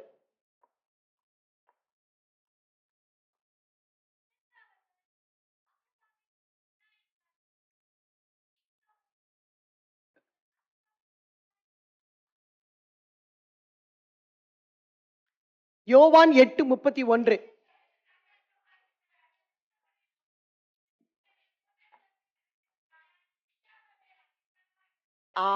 நீங்கள் என் உபதேசத்தில் நிலைத்திருந்தால் எனக்கு சீஷராயிருப்பீர்கள். இல்ல, இன்னைக்கு அதைத்தானே கேட்க வந்திருக்கிறோம். ஆண்டோடைய வார்த்தை இன்னைக்கு என்கிட்ட என்ன பேச போகுது? வார்த்தையிலே நிலைத்திருன்னு சொல்லுது. கேட்டுட்டு போறதுக்காக இல்ல, வந்து பாருங்கள், சென்று பகிருங்கள். அதுதான் கிறிஸ்துவின் தலைப்பு, கிறிஸ்துவின் உபதேசத்தில் நிலைத்திருத்தல். உங்க மனக்கண் முன்பாக யோவான் 15 அதிகாரத்துல திராட்சை செடியை கடவுள் சொல்றாரு இல்ல, அந்த திராட்சை செடியில கொடி எப்படி இருக்கணும்? நிலைத்திரும். கொடியை வெட்டிட்டா கனி கொடுக்குமா? செடியோட கொடி இணைக்கப்பட்டிருந்தால் தான் என்ன செய்யும்? அது கனி கொடுக்க முடியும். அப்ப ஆண்டவரோட நம்முடைய உறவு பலனா இருந்தா தான், இணைக்கப்பட்டால் தான் நம்மால என்ன செய்ய முடியும்? கனி கொடுக்க முடியும். வேற ஒண்ணும் இல்ல. ஆண்டவரோட நம்ம ஐக்கியமா இருக்கிறோமா? ஆண்டவருக்கு கொடுக்கிற நேரத்தை கொடுக்கிறோமா? இதுதான் நிலைத்திருத்தல், உபதேசத்தில் நிலைத்திருத்தல். நான் யோவான் 15:5 சொல்றாரு, நானே திராட்சை செடி, நீங்கள் கொடிகள். ஒருவன் என்னிலும் நான் அவனிலும் நிலைத்திருந்தால் அவன் மிகுந்த கனிகளை கொடுப்பான். ஒரு கனி 2 கனி இல்ல, எப்படிப்பட்ட கனி? மிகுந்த கனிகளை கொடுப்பான். எனக்கு ரொம்ப வருஷத்துக்கு பிறகுதான் எனக்கே ஒரு அர்த்தம் புரிஞ்சுது. ஆவியின் கனிகள் 9 இருக்கு பாத்தீங்களா? நான் என்னமோ 9 கனி ஒரு மரத்துல இருக்கிற மாதிரி யோசித்துக்க அட்மைர் பண்ணி வச்சிருந்தேன். தவறு. ஒரு கனியில 9 விதமான சத்துக்கள். ஒரு கனிக்குள்ளதான் அத்தனை சுவைகள். அதுதான் ஆவியின் கனிகள். ஒருவனுக்குள் அன்பு, சந்தோஷம், சமாதானம், நீடிய பொறுமை, தயவு, நற்குணம், விசுவாசம், சாந்தம், இச்சையடக்கம். இந்த 9 கனிகளும் நமக்குள்ள இருக்கணும். அதுதான் 9 விதமான 9 நபருக்குள்ள இருக்கிறது கிடையாது. ஒருவனுக்குள் இத்தனை 9 குணம் நம்ம கிட்ட இருக்குதா? அப்படிப்பட்ட இருந்தா மிகுந்த கனிகளை அவன் கொடுப்பான். அன்பு இருக்கலாம், சந்தோஷம் இருக்கலாம், சமாதானம் இருக்கலாம், நீடிய பொறுமை இல்லாம இருக்கலாம், தயவு இருக்கலாம், விசுவாசம் இருக்கலாம், இச்சை அடக்கம் இல்லாம இருக்கலாம். அப்படி இருந்தா மிகுந்த கனிகளை கொடுக்க முடியாது. 9 விதமான கனிகளும் நமக்குள் இருக்கிறதா என்று நம்ம யோசித்து பார்ப்போம். ஆண்டவரே, தேவன் அன்பாகவே இருக்கிறார். தேவன் அன்பாகவே இருக்கிறார். அன்பில்லாதவன் தேவனை அறியான். வேதவசனம் சொல்லுது அன்புதான். அன்பை கொஞ்சம் காட்டி பார்த்தவரை எல்லாம் சரண்டர் ஆயிரும். ஒரு கணவன் மனைவிக்குள்ள ஒரு பிரச்சனையோட ஒரு நாள் எங்க வீட்டுக்கு வந்திருந்தாங்க. 2 பேரும் அப்படி போயே தீர்வேன்ட்டு. ஒன்னும் இல்லை, நான் தம்பியை கூப்பிட்டு சொன்னேன், தம்பி அவளை கொஞ்சம் நேசி, அவளை கொஞ்சம் அன்பு செலுத்துப்பா, அவளை கொஞ்சம் விசாரி. நீ ஒன்னும் காசோ பொருளோ வாங்கி கொடுக்க வேண்டிய வேலையே இல்லை, அன்பு காட்டுன்னு. ஏக்கா அவ பேசுற பேச்சு எனக்கு பிடிக்கவே இல்லை. மேல போயிட்டான் கோபம். நான் சொன்னேன், நீ என்ன எங்களை தேடி வந்திருக்கடா, அன்பு காட்டு. அவள்கிட்ட நான் சொன்னேன், எம்மா நீ அவனுக்கு கீழ்ப்படி, அவ்வளவுதான். தெய்வ பக்தியோட ஒருவருக்கொருவர் கீழ்ப்படிந்திருங்கள். நீ கீழ்ப்படி, நீ அன்பு காட்டு, 2 தான். இன்னைக்கு அவங்க 2 பேரும் விட்டு கொடுத்து கீழ்ப்படி ஆரம்பிச்சிட்டா. 1 மாசம் டைம் கொடுத்த, என்னை ரொம்ப நேசிக்கிற ஒரு பிள்ளைங்க, சரிங்களா? அதனால அவங்களால என்ன செய்ய முடியல, அதை மீறுவதற்கு முடியவில்லை. அன்பு ஜெயித்தது. இன்று சமாதானமாக அவங்க குடும்ப வாழ்க்கையில ஈடுபடுகிறார்கள். ஆண்டவருடைய நாமத்துக்கு ஸ்தோத்திரம். இப்படிப்பட்ட மிகுந்த கனிகளை நாம் கொடுக்க வேண்டும். கனி கொடுப்பவன் தான் சீஷன். அதே 15:8 நீங்கள் மிகுந்த கனிகளை கொடுப்பதினால் என் பிதா மகிமைப்படுவார், எனக்கும் சீஷராயிருப்பீர்கள். புரியுதுயா? கனிகளை கொடுக்கிறதுனால நம்ம யாருக்கு சீஷராயிரோம்? ஆண்டவருக்கு நம்ம சீஷர்களாய் மாறிடும். இந்த நிலைத்திருப்பதற்கு 2 முக்கிய காரணங்கள் இருக்கு. எப்படி நம்ம நிலைத்திருக்க முடியும்? வாயில சொல்லிட்டு போறதுனால நிலைத்து நிற்க முடியாது. ஒரு மனிதனிடம் வேத வாசிப்பும் ஜபம் இந்த 2 இருந்தா தான் ஆண்டவருடைய அன்பில் அவன் நிலைத்திருக்க முடியும். உலக அன்பு அவனுக்குள் வந்துவிட்டால் அவன் எங்க விழுந்து விடுவான்? பாவத்துக்குள் அவன் விழுந்து விடுவான். ஜபம் கர்த்தருடைய வேதத்தில் சங்கீதம் 1 சொல்லுது, கர்த்தருடைய வேதத்தில் பிரியமாயிருந்து இரவும் பகலும் அவருடைய வேதத்தில் தியானமாய் இருக்கிற மனுஷன் பாக்கியவான். அவன் நீர்க்காலிகளின் ஓரமாய் நடப்பட்டு தன் காலத்தில் தன் கனியை தந்து இலையுதிராதிருக்கிற மரத்தை போல் இருப்பான். அவன் செய்வதெல்லாம் வாய்க்க. இதுக்கு மேல என்னங்க? நான் எல்லா காரியத்தையும் செய்யறேனே, எனக்கு ஒரு ஆசீர்வாதம் இல்லையே. திணறோம், 4 பேர்த்து போய் புலம்புறோம். இரவும் பகலோட வேதத்துல தியானமா இருங்க, தானா வந்து சேரும் ஆசீர்வாதம். நீர்க்காலில் ஓரப்பட்ட வைக்கப்பட்ட மரம் எப்படி இருக்கும்? பச்சை பசேர்னு செழிப்பா இருக்குமே. ஒண்ணுல ரகசியம் இதுதான், ஜெபம். அந்த ஜெபம் இரவும் பகல்னு கடவுள் சொல்லிட்டாரு இல்ல? இப்படிப்பட்ட அமெரிக்க அதிபர் ட்ரம்ப்பை பத்தி கேள்விப்பட்டிருப்பீங்க, பாப்பீங்கல்ல? இப்ப ரொம்ப அடிக்கடி பாக்குறோம். இவர் சமீபத்துல நடந்த எலெக்ஷன்ல ஜனாதிபதியா தேர்ந்தெடுக்கப்படும். உலகத்திலேயே மிக உயர்ந்த பதவி எதுனா அமெரிக்க அதிபர் ஜனாதிபதி தான், ட்ரம்ப். அப்ப அவரு ஜெயிச்சு வந்து உட்கார்ந்து இருக்கிறாரு. நிருபர்கள்லாம் பேட்டி எடுக்கிறாங்க. கருத்து கணிப்புல அவர் தோத்து போவார்னு வந்துச்சுது. ஆமா, எல்லாரும் உங்களுக்கு விரோதமா பேசினாங்க, நீங்க தோத்து போவாங்க, இனிமே ட்ரம்ப் வரமாட்டான்னு சொன்னாங்க.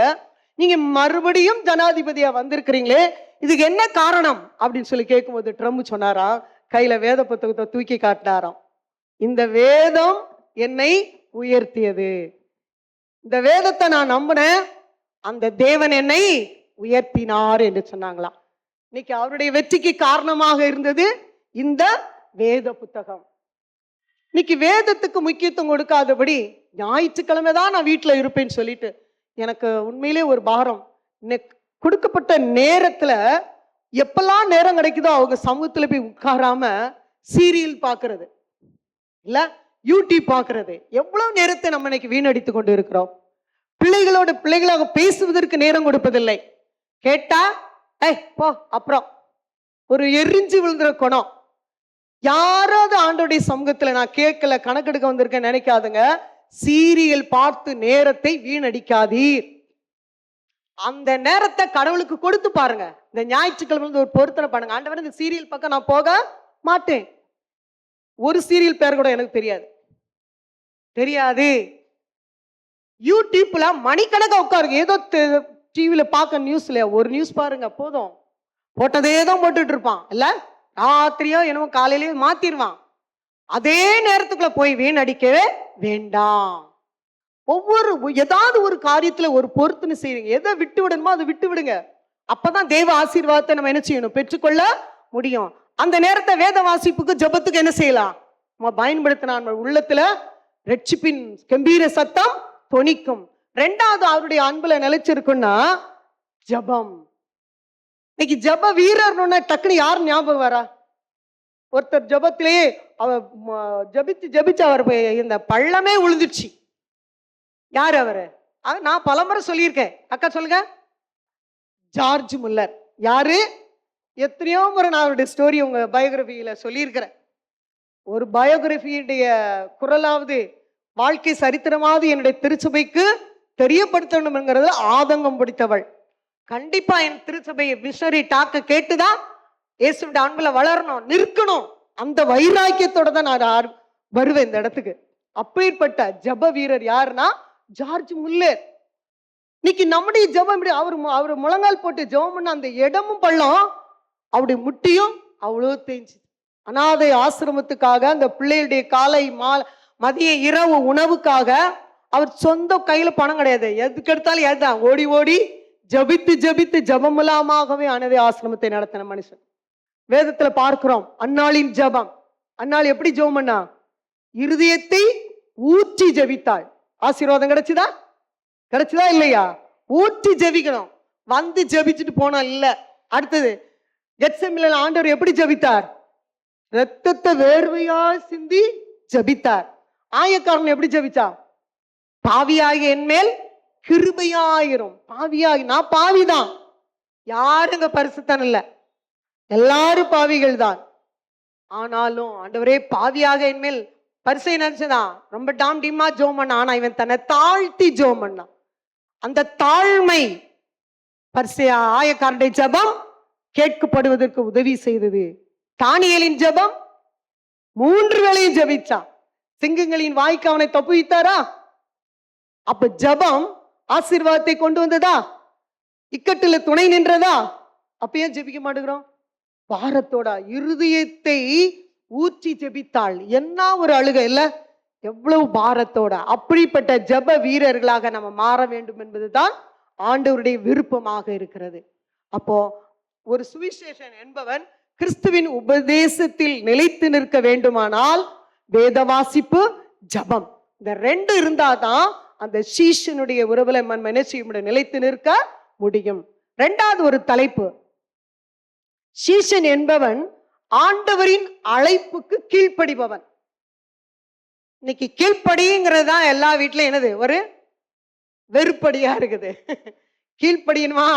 கணவன் மனைவிக்கு கீழ்ப்படியது இல்ல, பிள்ளைகள் பெற்றோருக்கு கீழ்ப்படிறது இல்ல. முதல் படி கீழ்ப்படி, உன்னுடைய வெற்றிக்கு உதவி செய்யும். சீஷன் என்பவன் ஆண்டவருக்கு என்ன? ஆண்டவருடைய அழைப்புக்கு கீழ்ப்படிய வேண்டும். எத்தனையோ பேர் ஆண்டவர் அழைக்கிறார், ஊழியம் செய்யணும், அவங்க உள்ளத்துல ஒரு உந்துதல் இருக்குது. ஆனாலும் ஒரு வைராக்கியம், பார்த்துக்கலாம், அப்புறம் செய்துக்கலாம், இப்ப என்ன காலம் ஓடியா போச்சு, இல்ல முடியாது இல்ல. சரி, இதுல பாருங்க, லூக்கா 5ஆம் அதிகாரத்தை எடுத்து வைத்துக் கொள்வோம். இந்த இதுல ஒரு சம்பவத்தை ஆண்டவர் சொல்றார். கெனசரேத்து கடல் அருகில ஆண்டவர் வருகிறார். அங்க என்ன பண்ண, இந்த சம்பவம் எல்லாருக்கும் நல்லா தெரிஞ்ச ஒரு சம்பவம். பேதுரு மீன் பிடிக்கிறான். பேதுரு, அந்திரேயா, யாக்கோபு, யோவான். கடற்கரையில 2 படகு இருக்குது. ஒரு படகுல ஏறி என்ன செய்யறார்? இயேசு பிரசங்கம் பண்ணி கொண்டு இருக்கிறார். பிரசங்கம் பண்ணியாச்சு. இந்த சீஷர்கள் ராவ் முழுக்க மீன் என்ன செய்யறாங்க? வலைய போட்டாங்க. நிறைய மீன் கிடைச்சுதா? இன்னும் கிடைக்கல. மீன் ஒண்ணுமே கிடைக்கல. அப்படி வந்து உட்கார்ந்து இருக்கிறாங்க. அந்த இடத்துலதான் ஆண்டவர் என்ன பண்றாரு? அவங்கள்ட்ட சொல்றாரு, ஆழத்துல தள்ளி கொண்டு வலையை போடுங்கள். கீழ்படிச்சாங்களா? ஆண்டவரே ஃபுல்லா ஆர்கியூமெண்ட் பண்ணலாங்க, எந்த ஆர்கியூமெண்ட் இல்ல. ஏசுவாமி சொல்லிட்டாரு, உடனே செய்யணும். ஆழத்துல எப்படி கிடைச்சது? 1-2 மீனா கிடைச்சது. அப்பா, வலை கிளியத்தக்கதா. கொஞ்சம் அட்மையர் பண்ணி பாருங்க, இழுக்கவே முடியல. பக்கத்துல இருக்கிற போட்டுக்காரங்களா என்ன செய்தாங்களா? உதவிக்கு கூப்பிட்டதாக நாம் பார்க்கிறோம். அப்புறம் பேதுரு வந்து ஆண்டவருடைய சமூகத்துல விழுறான், பாதத்துல விழுந்து, ஆண்டவரே நான் பாவியான மனுஷன், என்னை விட்டு போய்விடுங்கிறாரு. அப்பதான் கடவுள் சொல்றாரு, பயப்படாத, இன்று முதல் நீ மனுஷரை பிடிக்கிறவனாய் இருப்பாய் என்று சொல்றார். அப்போ அந்த வார்த்தை சொன்ன மாத்திரத்திலே எல்லாவற்றையும் விட்டு விட்டு யாருக்கு பின் போறான்? இயேசுவுக்கு பின் போறான். நீங்க யோசித்து விடுறீங்க, அவன் மீன் பிடிக்கிறவன் தானே, பெரிய பணக்காரங்க, சொந்த போட்டு, சொந்த வலை, எல்லா நாளும் மீன் எக்ஸ்போர்ட் பண்ணிக்கிட்டே இருக்கிறானா அவன் ஏழையா? பணக்காரன். அப்போ பணம் வெறுத்தவன் தொழில செய்யறான், மீன் பிடிக்கிற தொழில், அவ்வளவுதான். ஆண்டவர் அழைத்த மாத்திரத்திலேயே எல்லாவற்றையும் விட்டு விட்டு ஆண்டவருக்கு பின் சென்றான். அப்ப இயேசுவுக்கு பின் செல்கிறவர்கள் தான் யாரு? சீஷர்கள். ஒன்றுமே இதுல நான் யோசித்து பார்த்தேன். எப்படி யோசிக்கும் போது, ஆண்டவர் பாரு, நிறைய மீன் பிடிச்சு அவன் சந்தோஷமா இருக்கும்போது வாங்குறாரு, உடனே போயிட்டான. ஆண்டவர் என்ன பண்ணிருக்கலாம்? ஒண்ணுமே இல்லாம சோகமா இருக்கும், என்னப்பா ஒண்ணுதான் கிடைக்கல, அதை விட்டுட்டு வாங்க என் பின்னாடி. நம்ம இப்படிதான் சொல்லியிருப்போம், வேலை கிடைக்கலையா போ ஆண்டோடைய ஊழியத்துக்கு. எத்தனை பேர் இப்படி யோசிச்சிருக்கிறோம்? நல்ல வேலையில இருப்பான், வேலையை விட்டுட்டு வீழியத்துக்கு போன்னு சொல்றோமா? நானும் வேலையை தேடி தேடி பார்த்தேன். 5 வருஷமா வேலை தேடின, வேலை இல்லை. கடைசியில் நீ எங்க போ? ஊழியத்துக்கு போ. இப்படி சொல்றவங்க ஆசீர்வாதத்தை அறுவடை செய்ய முடியுமா? ஆத்துமாக்களை இல்ல. எல்லாவற்றையும் நஷ்டமாக எண்ணி ஆண்டவருக்கு பின் சென்றவன் தான் இந்த பேதுரு. ஒன்றுமே கிடைக்காத போதுதான் ஆண்டவர் சமூகத்துல அவன் இருக்கிறான். ஆனாலும் அவர் அப்புறம் அழைக்கல. பெரிய பணக்காரன், அவன் படகு எல்லாம் வச்சிருந்தான். எல்லாத்தையும் விட்டு ஆண்டவருக்காக என்ன செய்யறான்? ஓடி வருகிற ஒரு ஊழியக்காரனாக, சீஷனாக மாறுகிறான். அப்ப இன்னைக்கு நம்முடைய வாழ்க்கையிலும் உலகம் நம் பின்னே, சிலுவை நாம் முன்னே. சிலுவையை முன்வைத்து நம்ம என்ன செய்யணும்? நம்முடைய வாழ்க்கை ஓட்டத்தை நாம் எப்பொழுதும் ஓட வேண்டும். அப்பதான் ஆண்டவர்கிட்ட பின்னாடி மார்க் 10ஆம் அதிகாரத்துல இதே பேதுரு ஒரு ஜோக்கா ஒரு கேள்வி கேட்பான் பாருங்க. எந்த சம்பவத்துலனா, ஒரு வாலிபன், மார்க் 10ஆம் அதிகாரம் எடுத்து வைத்துக் கொள்ளுங்கள். ஒரு வாலிபன் ஆண்டவர்கிட்ட வந்து கேட்கிறான், நல்ல போதகரே, நித்திய ஜீவனை சுதந்திரித்துக் கொள்ள நான் பெரிய பணக்காரன். சரிங்களா? இங்க பேதுருவும் பெரிய பணக்காரன் தான். எல்லாத்தையும் விட்டுட்டு ஆண்டவருக்காக வந்தான். உங்க வாலிபன் வந்து கேட்கிறாரு. அப்ப ஆண்டவர் சொல்றாரு, நல்லவன் தேவன் ஒருவர் தவிர வேறு ஒருவன் நல்லவன் இல்லப்பா. சொல்லிட்டா அந்த கற்பனைகளை சொல்ற, விபச்சாரம் செய்யாதிருப்பாயாக, கொலை, களவு, பொய் சாட்சி, உன் தகப்பனையும் உன் தாயையும், அப்படி சொல்றாரு. பார்த்துடுங்க, இதுல நல்லா தெரிஞ்சுடுங்க, விபச்சாரம் இல்ல, கிடையாது. ஆனா கொலை, நீங்க சொல்ற கொலையில நம்ம எங்க பண்ணோம்? நான் ஒரு கொலை பண்ணவங்களும் இந்த இடத்துல இருப்பீங்க. எத்தனை பேர் அபார்ஷன் பண்ணீங்களோ எனக்கு தெரியாது. அபார்ஷன் கொலைக்கு சமம், தெரிஞ்சுடுங்க. தெரியாது, ஆண்டவருக்கும் என் வீட்டுக்காருக்கும் தான் தெரியும் நினைச்சிட்டு இருக்கலாம். ஆண்டவர்கிட்ட மன்னிப்பு கேட்டுக்கொள்ளுங்க. அபார்ஷன் பண்றது ஆண்டவர் கொடுத்த உயிர், அதை கொல்வதற்கு உங்களுக்கு உரிமை இல்லை. கற்பத்தின் கனியோ கர்த்தர் அருளும் ஈவு. அதுல போய் விளையாட்டா இருந்தாயானால் கற்பனையை நீ மீறிவிட்டாய் என்பது சமம். தகப்பனையும் தாயையும் கனம் பண்ணுவா, இது கற்பனை. என்னை ஏன் பெத்துட்டல்ல, என்னை நீதான் பார்த்துக்கணும். திமிரா பேசுறது, கனம் பண்ணிப்பார், கர்த்தர் உன்னை உயர்த்துவார். அம்மாவுக்கு கீழ்ப்படிந்து பார், கர்த்தர் உன்னை உயர்த்துவார். ஏட்டிக்கு போட்டி. இப்ப இவ்வளவு சொல்றான். ஆண்டவர் கேட்கிறாரு. உடனே அவன் சொல்றான், இதெல்லாம் நான் என் சிறு வயதுல இருந்து கடைபிடித்து தானே நான் வர்றேன் அப்படிங்கிறான்.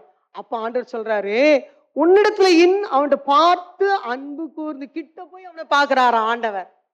எனக்கு மழகா பேசிட்டு இருக்கிறான்ல, கிட்ட போய் பார்த்து சொல்றாரு, இன்னும் வந்துட்டு ஒரு குறைவு உண்டு. இன்னும் ஒரு குறைவு, நீ போய் உனக்கு உண்டானவைகளை எல்லாம் விற்று, சத்தமா படிங்க ஒருத்தர், நீ போய்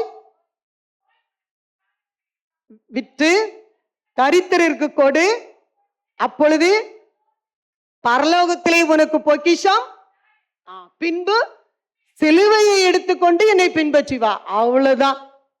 கேட்ட உடனே அவன் பெரிய ஆஸ்தி உள்ளவனா இருந்தபடினால் அவன் எப்படி போயிட்டான்? துக்க முகத்தோட போயிட்டான்.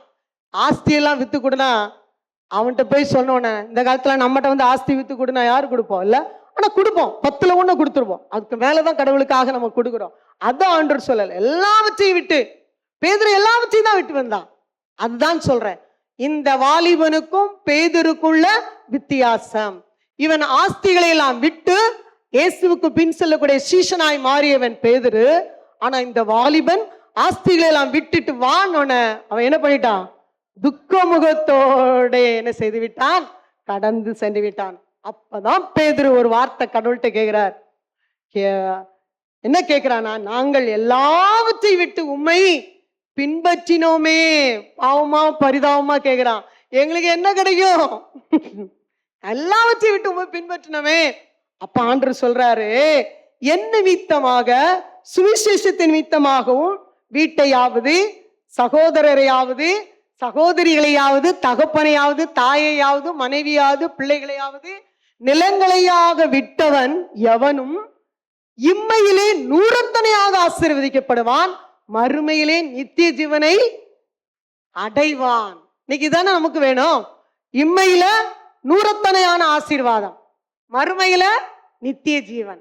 இல்ல, அதுதானே அவன் வந்து கேட்டான், நித்திய ஜீவனை பெற்றுக்கொள்ள நான் என்ன செய்ய வேண்டும் கேட்டான்.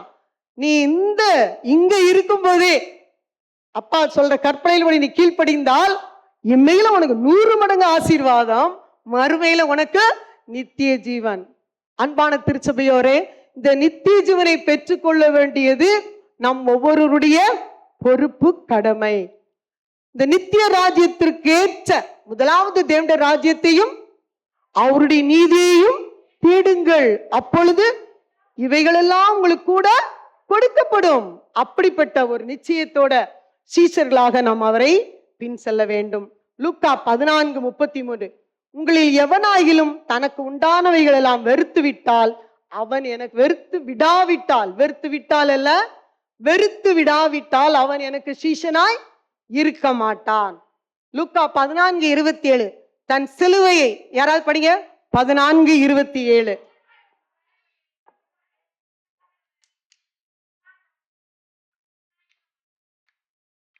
தன் சிலுவையை சுமந்து கொண்டு எனக்கு பின் செல்லாதவன் எனக்கு சீஷனாய் இருக்க மாட்டான். அன்பான திருச்சபையரே, ஒருவேளை ஒருவித போராட்டம் தொடர்ந்து எனக்கு இதுவா இருக்கிறதே, இந்த சிலுவை எனக்கு தேவையா, ஏன் என்று சொல்லி குழப்பவே வேண்டாம். அதோட நம்ம ஆண்டவருடைய சமூகத்துக்கு வந்தோம்னு வைங்களேன், ஆண்டவர் நமக்கு தேவ ராஜ்யத்துல நமக்கு இடத்தை வச்சிருக்கிறார். இதை விட வேற மேலான சந்தோஷம் நமக்கு வேணுமா? இல்ல, அது போதாதே. ஆனால பிரச்சனையே பார்க்காதுங்க. என்னை நடத்துகிறோம். நான் எப்பவுமே என்னுடைய நண்பர்களுக்கு, என்னுடைய உறவுகாரங்களுக்கு நான் சொல்றேன், என்னை நடத்துகிறவர் உங்களையும் நடத்துவார். இதான் என்னுடைய விசுவாசம். எனக்கு உதவி செய்யறாருல ஆண்டவர், இக்கட்டுல துணையா நிற்கிறாருல. காலையில ஆலய ஆராதனைக்கு வர வைச்சார. இந்த ஜூன் மாதத்துல 4 ஆராதனையும் பங்கு பெற தேவன் வைத்தார். ஆண்டவருடைய நாமத்துக்கு ஸ்தோத்திரம். எவ்வளவு கஷ்டமா, நான் ஆண்டவருக்காக ஓடுவேன், ஆண்டவருக்காக நிற்பேன். அந்த உந்து வேகத்தை கர்த்தர் பார்க்கிறார். நம்ம சோம்பலா, நம்ம முடியாது, அவிசுவாசமா பேசிக்கொண்டிருந்தால் அவர் நம்மை விட்டு கடந்து செல்வார். சீஷன் என்பவன் உலகத்தை பார்க்க மாட்டான், ஆசாபாசங்களை அனுபவிக்க மாட்டான். யாரத்தான் பார்ப்பான்? இயேசுவையே பின்பற்றுகிறவனாயிருப்பான். இன்னைக்கு பிள்ளைகளுக்கு நிறைய டைவர்ஷன் இல்ல, அப்பா பாப்பா சொல்ல முடியாது. உலக ஆசாபாசங்களை எல்லாத்திலையும் அவன் சிக்கிக் கொள்ளுறதுக்கு தருணங்கள் கிடைக்குது. ஆனாலும் நம்ம ஜபம் அவனை காக்கும். என் பிள்ளைய நம்பி உலகத்துக்குள்ள நம்ம அனுப்புறோம், நம்மளே பின்னாடி போக முடியுமா? ஆண்டவரே, கர்த்தர் உன்னை எல்லா தீங்குக்கும், அவ்வளவுதான். அந்த ஜபம் தான் அவனை காக்கும். சாயங்காலம் பத்திரமா நம்ம பிள்ளை வரணும். இந்த நம்பிக்கையோட உங்க பிள்ளைகளோட அப்படி நீங்க ஜபித்து அனுப்புங்க. அதுக்காக பிள்ளைகளை இப்போ என் கூடயே தான் இருக்கணும், டைமுக்கு வந்தே தீரணும், இப்படி அப்படின்னு ரொம்ப நினைச்சு கூடாது. ரொம்ப ஓவர் கட்டுப்பாடு வேண்டாம். ஆண்டவர் மேல நம்பிக்கை வச்சுட்டு ஜபித்து அவனையும் ஜப சிந்தையில வளர்த்தால் அவனை பாதுகாக்கிறவர் யாரு? நம்முடைய ஆண்டவர். தேவன் விரும்பும் காரியத்தை செய்பவன் தான் சீஷன். அப்ப விரும்பாத காரியத்தை செஞ்சா அவன் யாரு? இல்ல, சீஷனே அல்ல. அப்போ ஒரு சின்ன கதையை நான் சொல்றேன். உண்மையாக நடந்த ஒரு சம்பவம். ஜப்பான் தேசத்துல ஒரு அம்மா, அமெரிக்காவில இருந்து மேரிங்கிற ஒரு அம்மா, அந்த அம்மா ஜப்பானுக்கு மிஷனரியா பணி செய்ய போயிருந்தாங்க. அமெரிக்காவில இருந்து ஜப்பானுக்கு. அந்த ஜப்பான்ல ஒரு அநாத பிள்ளைங்களுக்கு தான் அவங்க ஒரு டீச்சரா போயிருக்காங்க. அப்படி பணி செய்யும் போது பெரிய மலைகளுக்கு நடுவுல அந்த அநாதை இல்லம் இருந்திருக்குது. அதனால சூரிய வெளிச்சம் அந்த இல்லத்துக்குள்ள வரவே முடியலையா. சூரிய வெளிச்சம் நம்ம மேல படணும், படாததுனால அந்த பிள்ளைகளுக்கு எதிர்ப்பு சக்தி கிடைக்காம அவங்க அடிக்கடி வியாதிப்பட்டுக்கிட்டே இருந்தாங்களாம். அப்போ இந்த மேரி அம்மா என்ன பண்ணாங்க, அந்த பிள்ளைகள் ஒரு ஆண்டு பணி செஞ்சாங்க. அப்ப லீவுக்கு தன்னுடைய வீட்டுக்கு போகணும். அப்ப அந்த பிள்ளைகளை எல்லாம் கூப்பிட்டு அவங்கள்ட்ட ஒரு வார்த்தை சொல்லி ஜெபம் பண்ணாங்களாம். கடுகளவு விசுவாசம் இருந்தால் மலையை பார்த்து போனா அது போயிடும், வேதத்துல இருக்குதுமா, நீங்க ஜெபிங்க, இந்த மலையை கர்த்தர் என்ன செய்வார், போக பண்ணுவார்னு சொல்லி அந்த பிள்ளைகளுக்கு விசுவாசத்தை கொடுத்து ஜெபிக்க வச்சாங்களாம். அடுத்த நாள் அங்க அமெரிக்காவுக்கு பயணம் செய்து போயிட்டாங்க. ஓராண்டு விடுமுறை, சரிங்களா, 1 வருஷம் விடுமுறையில அவங்க போனாங்க. போயிட்டு 1 வருஷம் கழிச்சு வர்றாங்களாம். ஒரு ஆட்டோவா கார்ல புக் பண்ணி அந்த அட்ரஸ்ல போய் விட, இந்த இடம் இல்லப்பா, வேற இடத்துக்கு நீ கூட்டிட்டு வந்துட்டான்னு சொல்றாங்களாம். டிரைவர்ஸ், அம்மா நீ போட்ட அட்ரஸ் பிரகாரம் தான் வந்திருக்கிறேன், பாருங்க, உத்து பாக்குறாங்களாம். அந்த பில்டிங் எப்படி ஒரு பழைய தோரணையில இருந்து அதே பழமையா இருக்குதா. சுத்திலும் பார்த்தா பூக்களும் அப்படி மரங்களுமா காய்களும் கனிகளுமா பூத்து கொள்ளுங்கதான்.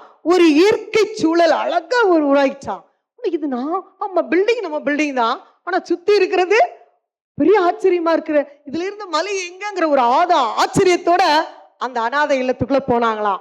அந்த பிள்ளைகளை ஓடி வந்து அம்மான்னு சொல்லி, ஒரு வருஷத்துக்கு பிறகு பாக்குறாங்கல்ல, அந்த அம்மான்னு சொல்லி அரவணைச்சாங்களாம். அப்ப அம்மா கேட்கலாங்களாம், இந்த மலை எங்க அப்படின்னு சொல்லி கேட்கும்போது அந்த பிள்ளைங்க சொன்னாங்களா, நீங்க தானே சொன்னீங்க கடுகளவு விசுவாசம் இருந்தால் மலையை பார்த்து போன்னு சொன்னீங்கல்ல, நாங்க ஜெபம் பண்ணோமா, நாங்க ஜெபித்தோம், மலை போயிடுச்சுமா. பசிபிக் பக்கத்துல இருக்கிற பசிபிக் கடல், பெரிய பெருங்கடல்கள்ல ஒன்று எது? பசிபிக் ஓஷன் தான் பெருசு. அப்போ இதுல உள்ள எப்படி போனா அப்படின்னு விசாரிக்கும் போது, அந்த ஜப்பான் நாட்டுல அரசாங்க பில்டிங், சரிங்களா, அரசு ஊழியர்களுக்கென ஸ்தாபனம் கட்டணும், பில்டிங் கட்டணும்னு சொல்லிட்டு அவங்க இடம் பார்க்கும்போது இவ்வளோ பெரிய மலை இருக்குத, இந்த மலையை எடுத்து நம்ம உடச்சு என்ன செய்திருவோம், கடலுக்குள்ள போட்டுருவோம், இந்த இடத்த என்ன செய்வோம், நம்ம பில்டிங்கா மாற்றிடுவோம் என்று சொல்லி அதை உடைத்து இடித்து கடல்ல கொண்டு போட்டாங்களாம். ஒரு பெரிய கட்டடம் அந்த இடத்துல நல்ல காற்றோட்டமா வெளிச்சமாக அந்த பிள்ளைகளுக்கு ஆண்டவர் என்ன செய்தார், நல்ல ஒரு சூழ்நிலையை ஏற்படுத்தி கொடுத்தார். இதுதான், இப்படிப்பட்ட விசுவாசிகளை ஏற்படுத்துறதுதான் ஒரு சீஷனுடைய கடமை.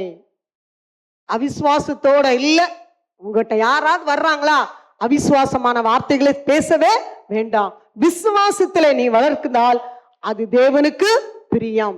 சீஷனா என்பதற்கு அது ஒரு அடையாளம். அந்த உண்மையான பிள்ளைகளுடைய விசுவாசம் வளர்ப்பதற்கு அந்த அம்மாவுடைய ஜபம் ஒரு காரணமாக அமைந்தது. நம்ம வேதத்திலையும் நிறைய பேர் பார்க்கலாம். எலியாவுடைய சீஷன் யாரு? எலிசா. ரெட்டிப்பான ஆசீர்வாதம் சீஷனா இருந்ததுன்னு சொல்ற. மோசேயினால உருவாக்கப்பட்டா யோசுவா வழிநடத்தக்கூடிய நீ போகும் இடமெல்லாம் உன் தேவனாய் கர்த்தர் உன்னோடு கூட இருக்கிறான்னு வாக்கு கொடுத்து அனுப்பப்பட்டவன் யோசுவா. பவுலினால் உருவாக்கப்பட்ட சீஷன் தான் யாரு? தீமோத்தேயு.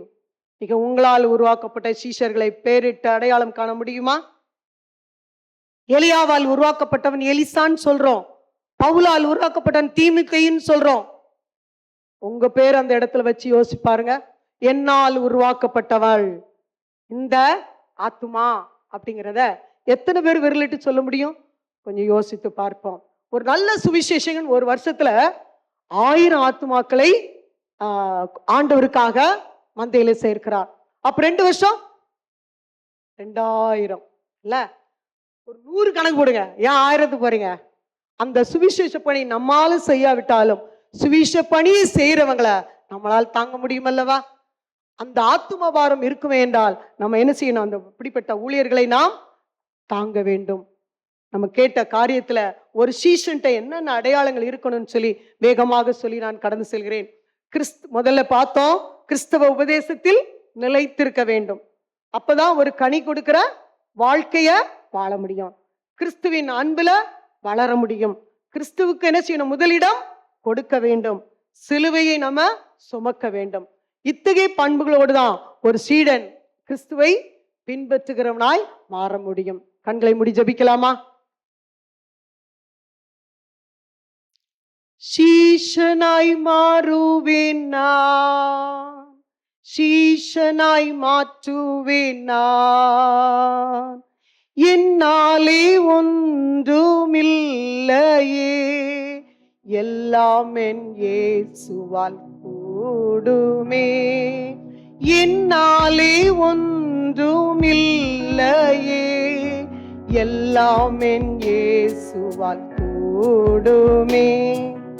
அனுதீனம் அவர் பாதம் ஆசையாய் அமர்ந்து அவருக்கு முதலன்பை ஆவலாய் அளித்து இயேசுவை வாஞ்சையாய் இன்பமாய் கருதும் உள்ளமுடையோனே உண்மை சீஷன்.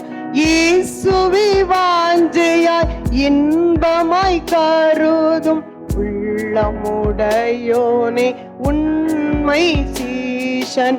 சீஷனாய் மாறுவேன் நான், சீஷனாய் மாற்றுவேன் நான். என்னாலே ஒன்றுமில்லையே, எல்லாம் என் இயேசுவால் கூடுமே. என்னாலே ஒன்றும் இல்லையே, எல்லாம் என் இயேசுவால் கூடுமே. ஆம் அன்பானவர்களே, சீஷனாய் இருக்கிறவன் மற்றவர்களை சீஷனாய் மாற்ற வேண்டும். ஆண்டவர் வெறும் சீஷனாக வந்து போகாதபடி சீஷர்களாய் மாற்ற வேண்டும் என்ற ஒரு உந்துவேகத்தை, ஒரு உற்சாகத்தை, ஒரு அர்ப்பணிப்பை தேவன் நம்மிடத்திலே கொடுத்திருக்கிறார். அவருக்கு நேராக ஆண்டவரே என்னையும் ஒரு கருவியாக பயன்படுத்தும் என்று சொல்லி நம்ம அர்ப்பணிப்போமா? எங்கள் அன்புள்ள இயேசப்பா, இந்த அருமையான ஆண்டவரே ஞாயிறு ஆராதனைக்காக உமக்கு ஸ்தோத்திரம். ஒரு சீஷன் என்பவன் எப்படி இருக்க வேண்டும், எப்படி உம்மை பின்பற்றி வர வேண்டும், எல்லா சூழ்நிலையிலும் உண்மையே நம்ப வேண்டும் என்பதை சொல்லி ஆண்டவரே நாங்கள் வேதத்தின் வழியாக ஆராய்ந்து பார்த்தோம். ஆண்டவரை கேட்ட வண்ணமாகவே நாங்கள் சென்று விடாதபடி எங்களை அர்ப்பணித்து எங்களை திருச்சபையின் ஊழியங்களிலே நாங்கள் பங்கெடுத்து ஆண்டவரே பெரிய காரியங்களை நாங்கள் சாதிக்கின்றவர்களாக காணப்பட நீர் எங்களுக்கு உதவி புரியும். மீட்பர் இயேசுவின் நாமத்தில் ஜெபிக்கிறேன் சுவாமி, ஆமேன்.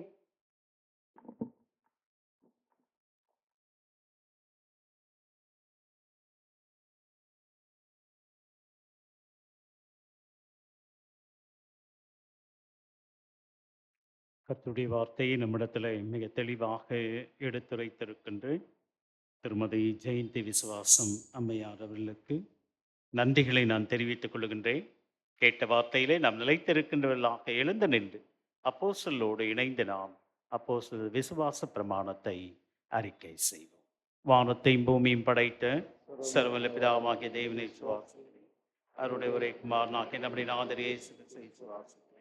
அவர் பரிசுத்த ஆவியினாலே கன்னிமரியால் உட்பவித்து பிறந்தார். பந்து பிலாத்துவின் காலத்தில் பாடுபட்டு சிலுவையில் அறைந்து மரித்து அடக்கம் பண்ணப்பட்டு பாதாளத்தில் இறங்கினார். 3ஆம் நாள் மரித்தோற்றில் எழுந்தருளினார். பரமரத்திற்கேறி சர்வவல்ல பிதாவாகிய தேவனது வலதுபார்சலை வீற்றிருக்கிறார். அவ்விடத்தில் உயிருள்ளோரை மரித்தோரை நியாயத்திற்கு வருவார். பரிசுத்த ஆவி விசுவாசிக்கிறேன். பொதுவாக இருக்கிற பரிசுசபையும் பரிசுத்தவான்கள் ஐக்கியமும் பாவம் மன்னிப்பு சரீர வீழ்த்தெழுதலும் நித்திய ஜீவன் உண்டு என்று விசுவாசிக்கிறேன். ஆம். கர்த்தர் உங்களோடு இருப்பாராக. கர்த்தாவே எங்களுக்கு இறங்கும், கர்த்தாவே எங்களுக்கு இறங்கும். பரமரருக்கு எங்கள் பிதாவே, உம்முடைய நாமம் பரிசுத்தப்படுவதாக, உம்முடைய ராஜ்யம் வருவதாக, உம்முடைய சித்தம் பரமரத்திலே செய்யப்படுவது போல பூமியிலேயும் செய்யப்படுவதாக. அந்த வேண்டிய அப்பத்தின் எங்களுக்கு தான். எங்களுக்கு விரோதமாய் குற்றம் செய்யலுக்கு நாங்கள் மன்னிக்கிறது போல எங்கள் குற்றங்களை எங்களுக்கு மன்னி. எங்களை சோதனைக்கு பிரவேசிக்க பண்ணாமல் தீமையை ரட்சித்துக் கொள்ளும். ராஜ்யம் வல்லமை மகிமையும் என்றென்றைக்கும் இடைவில்லை. ஆம். ஆண்டவரே உமது இரக்கத்தை எங்களுக்கு காண்பியும். ஆண்டவரே எங்களை ஆளுபவர்களை வழிநடத்தும். உம்முடைய பணிவிடைக்காரருக்கு நீதியை தருப்பியும். ஆண்டவரே உமது ஜனத்தை ரட்சியும். ஆண்டவரே எங்கள் காலத்தில் சமாதானத்தை தந்தருளும். கடவுளே எங்கள் இருதயங்களை சுத்திகரியும். சபையார் அமரவும். திருச்சபைக்கான அறிவிப்புகளை நாம் கேட்போம்.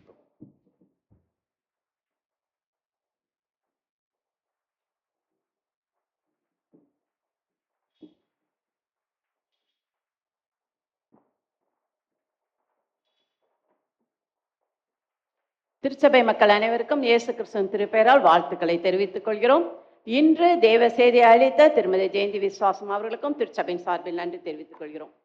இன்று ஆல்டருக்கு மலர் கொத்து வழங்கிய குடும்பத்தினருக்கு திருச்சபையின் சார்பில் நன்றி தெரிவித்துக் கொள்கிறோம். இன்று திருச்சபை மக்களுக்கு காஃபி வழங்கிய குடும்பத்தினருக்கு திருச்சபையின் சார்பில் நன்றி தெரிவித்துக் கொள்கிறோம். இன்று மாலை 6:30 மணிக்கு வாலிபர் ஐக்கிய சங்கத்தினால் ஆராதனை நடத்தப்படும். வருகின்ற 1/7/2026 புதன்கிழமை காலை 6:30 மணிக்கு மாதத்தின் முதல் நாள் திருவிருந்து ஆராதனை நடைபெறும். வருகின்ற 1/7/2026 புதன்கிழமை இரவு 7 மணிக்கு ஆண்கள் ஐக்கிய சங்கத்தினரும், 3/7/2026 வெள்ளிக்கிழமை மாலை 6:30 மணிக்கு பெண்கள் ஐக்கிய சங்கத்தினரும் ஆலயத்தில் கூடி ஜெபிப்பார்கள். வருகின்ற 4/7/2026 சனிக்கிழமை காலை 7 மணி முதல் சென்ட் ஜார்ஜ் கேத்தட்ரல் ஆலய வளாகத்தில் மிஷன் ஃபெஸ்டிவலுக்கான விற்பனை விழா நடைபெறும். நம்முடைய ஆலயத்தின் சார்பாக ஆண்கள் ஐக்கிய சங்கத்தினரால் சிக்கன் 65 ஸ்டால் வைக்க உள்ளனர் மற்றும் பெண்கள் ஐக்கிய சங்கத்தினர் சிறப்பு பாடல் போட்டியில் கலந்து கொள்ள உள்ளார்கள். ஞாயிறு பள்ளி பிள்ளைகள் மனப்பாட வசனம் பாடல் போட்டியில் பங்கு பெற உள்ளார்கள். திருச்சபை மக்கள் அனைவரும் இந்நிகழ்ச்சியில் கலந்து கொண்டு பிள்ளைகளையும் அனைவரையும் உற்சாகப்படுத்தும்படி அழைக்கப்படுகிறீர்கள். அடுத்த நாள் 5/7/2026 ஞாயிற்றுக்கிழமை நம்முடைய ஆலயத்தில் மிஷன் ஃபெஸ்டிவலுக்கான சிறப்பு விற்பனை விழா நடைபெறும்.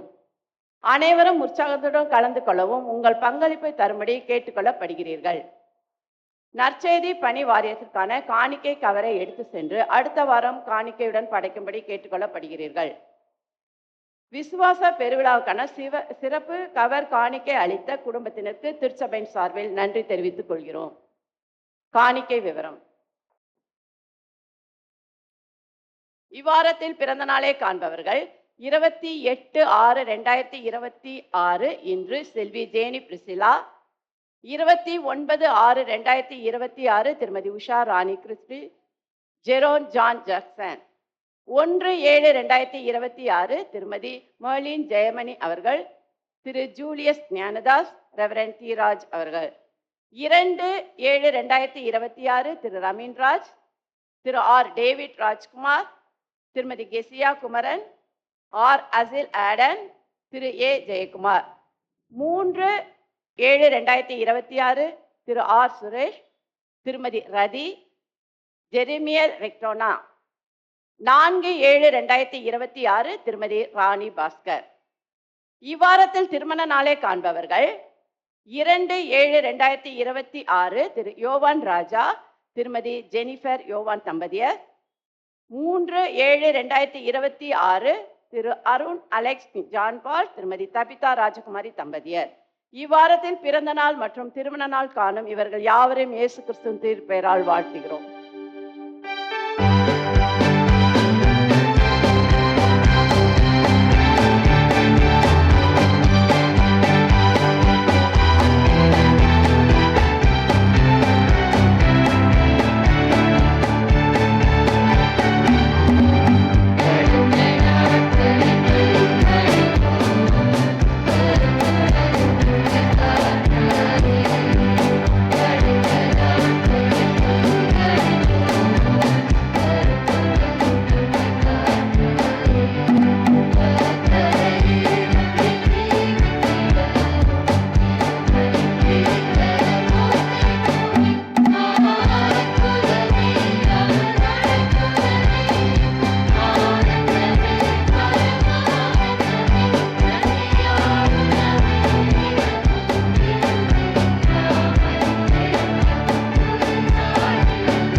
பிறந்த நாட்களையும் திருமண நாட்களையும் காணுகின்ற திருச்சபையின் அங்கத்தினருக்கு வாழ்த்துக்களையும் உத்தரங்களையும் தெரிவித்துக் கொள்கின்றேன்.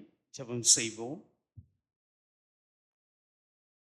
பரிசுத்தமுறைக்கு நிறைந்த நல்லாண்டவரை மனமகிழ்ச்சியான இந்த நாளிலும் இந்த வார நாட்களிலே தங்கள் பிறந்த நாட்களையும் திருமண நாட்களையும் கண்டு மக்கள் நன்றி செலுத்துகின்ற திருச்சபையின் அங்கத்தினர்களுக்காகவும் ஏனைய மக்களுக்காகவும் நாங்கள் ஜெபிக்கின்றோம். வருஷத்தை நன்மையினால் முடிசூட்டுகின்ற ஆண்டவர் உமது பாதைகள் நெய்யாய் பொழிகின்றபடியினாலே புதிய ஆண்டை காண்டு மக்கள் நன்றி செலுத்த இருக்கின்ற ஒவ்வொருவரையும் திருக்கரத்திலே ஒப்புவிக்கின்றேன். வாழ்விலே அநேக பிறந்த நாட்களை கண்டு மக்கள் நன்றி செலுத்தவும் புதிய ஆண்டு மனமகிழ்ச்சியின் ஆண்டாக ஆசீர்வாதம் நிறைந்த ஆண்டாக அமைய நீர் உதவி செய்யும்.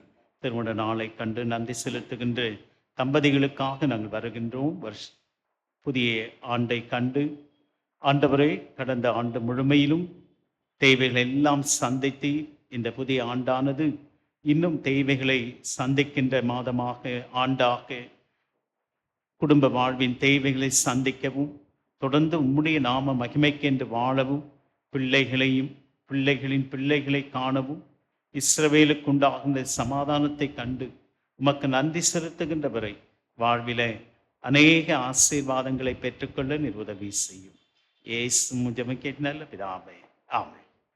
கிறிஸ்துவுக்குள் அன்பார்ந்தவர்களே, நாம் அறிவிப்பிலே கேட்ட வண்ணமாக அடுத்த ஞாயிறு நமது திருச்சபையிலே நற்செய்தி பெருவிழாவும் விற்பனை விழாவும் நடைபெற இருக்கின்றது. ஆகவே திருச்சபையார் அனைவரும் கலந்து கொண்டு சிறப்பிக்கவும் உங்களால் ஆன நன்கொடைகளை, காணிக்கைகளை அல்லது விற்பனைக்கான பொருட்கள் தனி நபர்கள் அல்லது குடும்பமாக திருச்சபையாக இணைந்து இந்த விற்பனை விழாவிலே நீங்கள் பங்கு கொள்ள உங்களை அன்போடு நான் கேட்டுக்கொள்ளுகின்றேன்.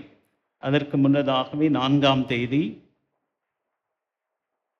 ஜார்ஜ் கத்தீட்ரல் பேராலயத்திலே நடைபெற இருக்கின்ற நற்செய்தி பெருவிழா விற்பனை விழாவிலே இந்த ஆண்டு முதல் திருச்சபைகள் கலந்து கொள்ளும்படி பேராயர் அறிவுறுத்து இருக்கின்றார். ஆகவே அதன் அடிப்படையிலே நாமும் நம்முடைய திருச்சபையின் சார்பாக ஆண்கள் ஐக்கிய குழுவினராக இணைந்து விற்பனை விழாவிலே செய்ய இருக்கின்றார்கள். ஆகவே திருச்சபையாராகிய நாமும் அவர்களை உற்சாகப்படுத்தவும் நம்முடைய திருச்சபையிலிருந்து பாடப்படுகின்ற பாடல்கள் கடந்த வாரத்திலேயே பெண்கள் ஐக்கிய குழுவினர் என்ன பாடல் பாட வேண்டும், ஓய்வு நாள் பள்ளி பிள்ளைகள் என்ன பாடல் என்பதை, வாலிப பிள்ளைகள் என்ன பாடல் என்பதை அறிவித்திருக்கின்றோம். ஆகவே பயிற்சி பெறுகின்றவர்கள் அந்த நாளிலே நேரத்தோடு வந்து அந்த போட்டியிலே கலந்து கொண்டு சிறப்பிக்க உங்களை அன்போடு நான் கேட்டுக்கொள்கின்றேன். கடந்த ஞாயிறிலேயே நான் அறிவிப்பிலே அறிவித்த வண்ணமாக one missionary sponsor by pastorate our unit churches regarding என்று சொல்லி நமக்கு பேராயர் அவர்கள் கடிதத்தை எழுதி அனுப்பியிருக்கின்றார்கள். ஆகவே தயவு செய்து வருகின்ற மாதத்திலிருந்து ஒரே ஒரு மிஷனரியை நாம் தாங்குவதற்கு குறைந்தது 35,000 ரூபாய், அதிகமாக 70,000 ரூபாய் வரைக்கும். ஆகவே குறைந்தது நாம் 35,000 ரூபாயாவது ஒரு மிஷனரியை நாம் தாங்க உங்களை அன்போடு கேட்டுக்கொள்ளுகின்றேன்.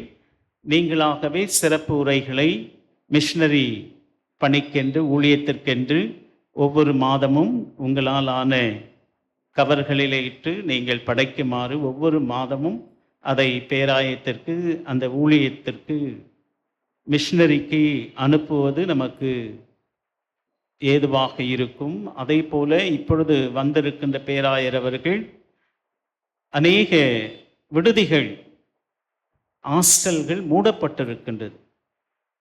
ஆகவே முதலாவதாக செங்கல்பட்டிலே இருக்கின்ற கொலம்பாஸ் விடுதி மூடப்பட்டிருந்தது. அதை கடந்த மாதத்தில், இந்த மாதத்தின் முதல் வாரத்திலேயே துவங்கப்பட்டிருக்கின்றது. அதே போல அநேக இடங்களிலே நான் வகித்து வந்த இடங்களிலே மெல்ரோசாபுரத்திலே ஒரு விடுதி, மதுராந்தகத்திலே ஒரு விடுதி, செங்கல்பட்டிலே 2 விடுதிகள், அரக்கோணத்திலே 2 விடுதிகள், ஈக்காட்டிலே 2 விடுதிகள் என்று கொல்லகுண்டாவில் 2 விடுதிகள், இப்படி சொல்லிக்கொண்டே போகலாம். அநேக விடுதிகள் மூடப்பட்டு இருப்பதை பேராயர் புதிய தரிசனத்தோடு கூட ஏழை மாணவிகள் தங்கி கல்வியை பயிலுவதற்கான முயற்சிகளில் ஈடுபட்டிருக்கின்றார்கள். ஆகவே திருச்சபையார் தயவு செய்து இந்த ஹாஸ்டல் பிள்ளைகளுக்கு நம்ம சந்தா கவரில் போடுறோம். இது வரைக்கும் போட்டோமா இல்லையா தெரில. இனிமேலாவது போடுவதற்கு நம்மால் ஒரு 100 200 அல்லது 10 50 உங்களால் ஆன ஒரு குழந்தையை நாம் உதவி செய்வது அது லகுவாக இருக்கும். ஆகவே ஒவ்வொரு மாதமும் அந்த மாணவர் விடுதியிலே அந்த கட்டத்தில் போடுகின்ற காணிக்கைகளையும் கூட கடந்த மாதத்திலே, இந்த மாதம் 16ஆம் தேதி நடைபெற்ற ஆயர் கூடுகையிலே, சின்ன கிராமம்தான், அந்த கிராமத்திலிருந்து ஒரு ஆயர் அந்த சபையிலிருந்து மாணவர்களுக்கான, விடுதி மாணவர்களுக்கான காசோலையை அனுப்பி வைத்தார் என்று சொல்லி பேராயர் அவர்கள் அந்த ஆயரை பாராட்டினார்கள். ஒருவேளை நாம் இந்த பெருநகரத்திலே இருக்கின்றோம், நம்மால் ஆன உதவி, ஒரு ஏழைக்கு இறங்குகிறவன் கர்த்தருக்கு கடன் கொடுக்கிறான், அவன் கொடுத்ததை அவர் திரும்ப கொடுக்கிறார். கொடுங்கள், அப்பொழுது உங்களுக்கு கொடுக்கப்படும். ஆகவே ஊழியத்து நிமித்தமாக அம்மா அவங்க ஸ்ட்ராங்காக சொன்னாங்க. நான் சொல்லிட்டு தான் இருக்கிறேன், நீங்கள் யாரும் அதில் இன்ட்ரெஸ்ட் காட்டுற மாதிரி இல்லை. கிராம ஊழியத்தை நாம் தொடங்க வேண்டும், ஒரு கிராமத்தை நாம் ஆலயத்தை கட்ட வேண்டும் சொல்லிட்டு தான் இருக்கேன்.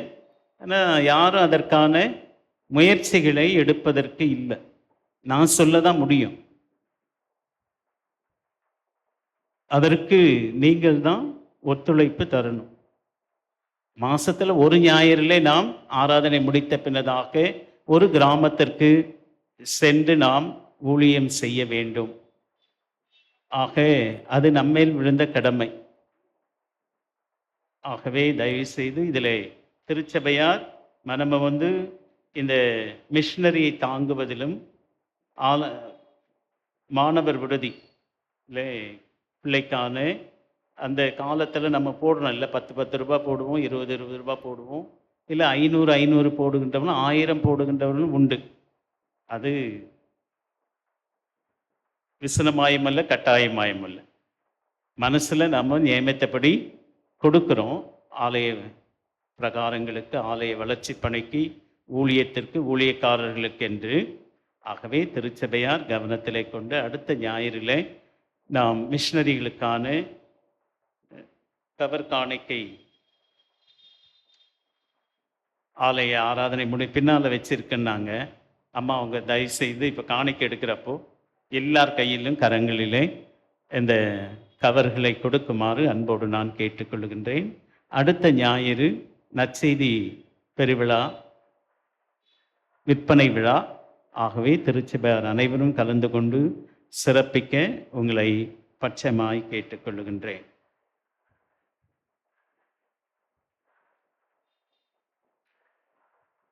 நாம் அனைவரும் எழுந்து நின்று கீர்த்தனையிலே 160 பொறுத்துக் கொள்ளவும். திருமண அறிக்கை.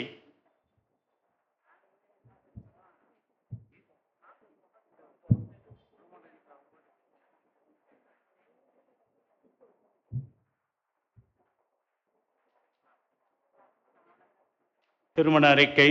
தென்னிந்திய திருச்சபை, சென்னை பேராயின் திருவிளக்கேணி சகல பரிசுத்தவான்கள் ஆலயத்தினுடைய உறுப்பினர் திரு ஜெயசீலன், திருமதி ஷீலா கண்மணி ஜெயசீலன் அவர்களது மகள் செல்வி ஷீபா என்பவருக்கும், தென்னிந்திய திருச்சபை, சென்னை பேராயும் CSI கிறிஸ்து ஆலயம் தீச்சலம் பொதட்டூர்பேட்டை குருசேகரத்தை சார்ந்த திரு எஸ் பொன்னுசாமி, திருமதி சுபோஷ்னா பொன்னுசாமி அவர்களது மகன் செல்வன் மோகன்குமார் என்பவருக்கும் திருமணம் ஒழுங்கு செய்யப்பட்டிருக்கின்றது. இவர்கள் இருவரும் இந்த திருமணத்திலே இணையக்கூடாதபடி நியாயமான காரணமோ தடையோ இருப்பின் சபை போதகருக்கு எழுத்தின் வாயிலாக தெரிவிக்க வேண்டும்.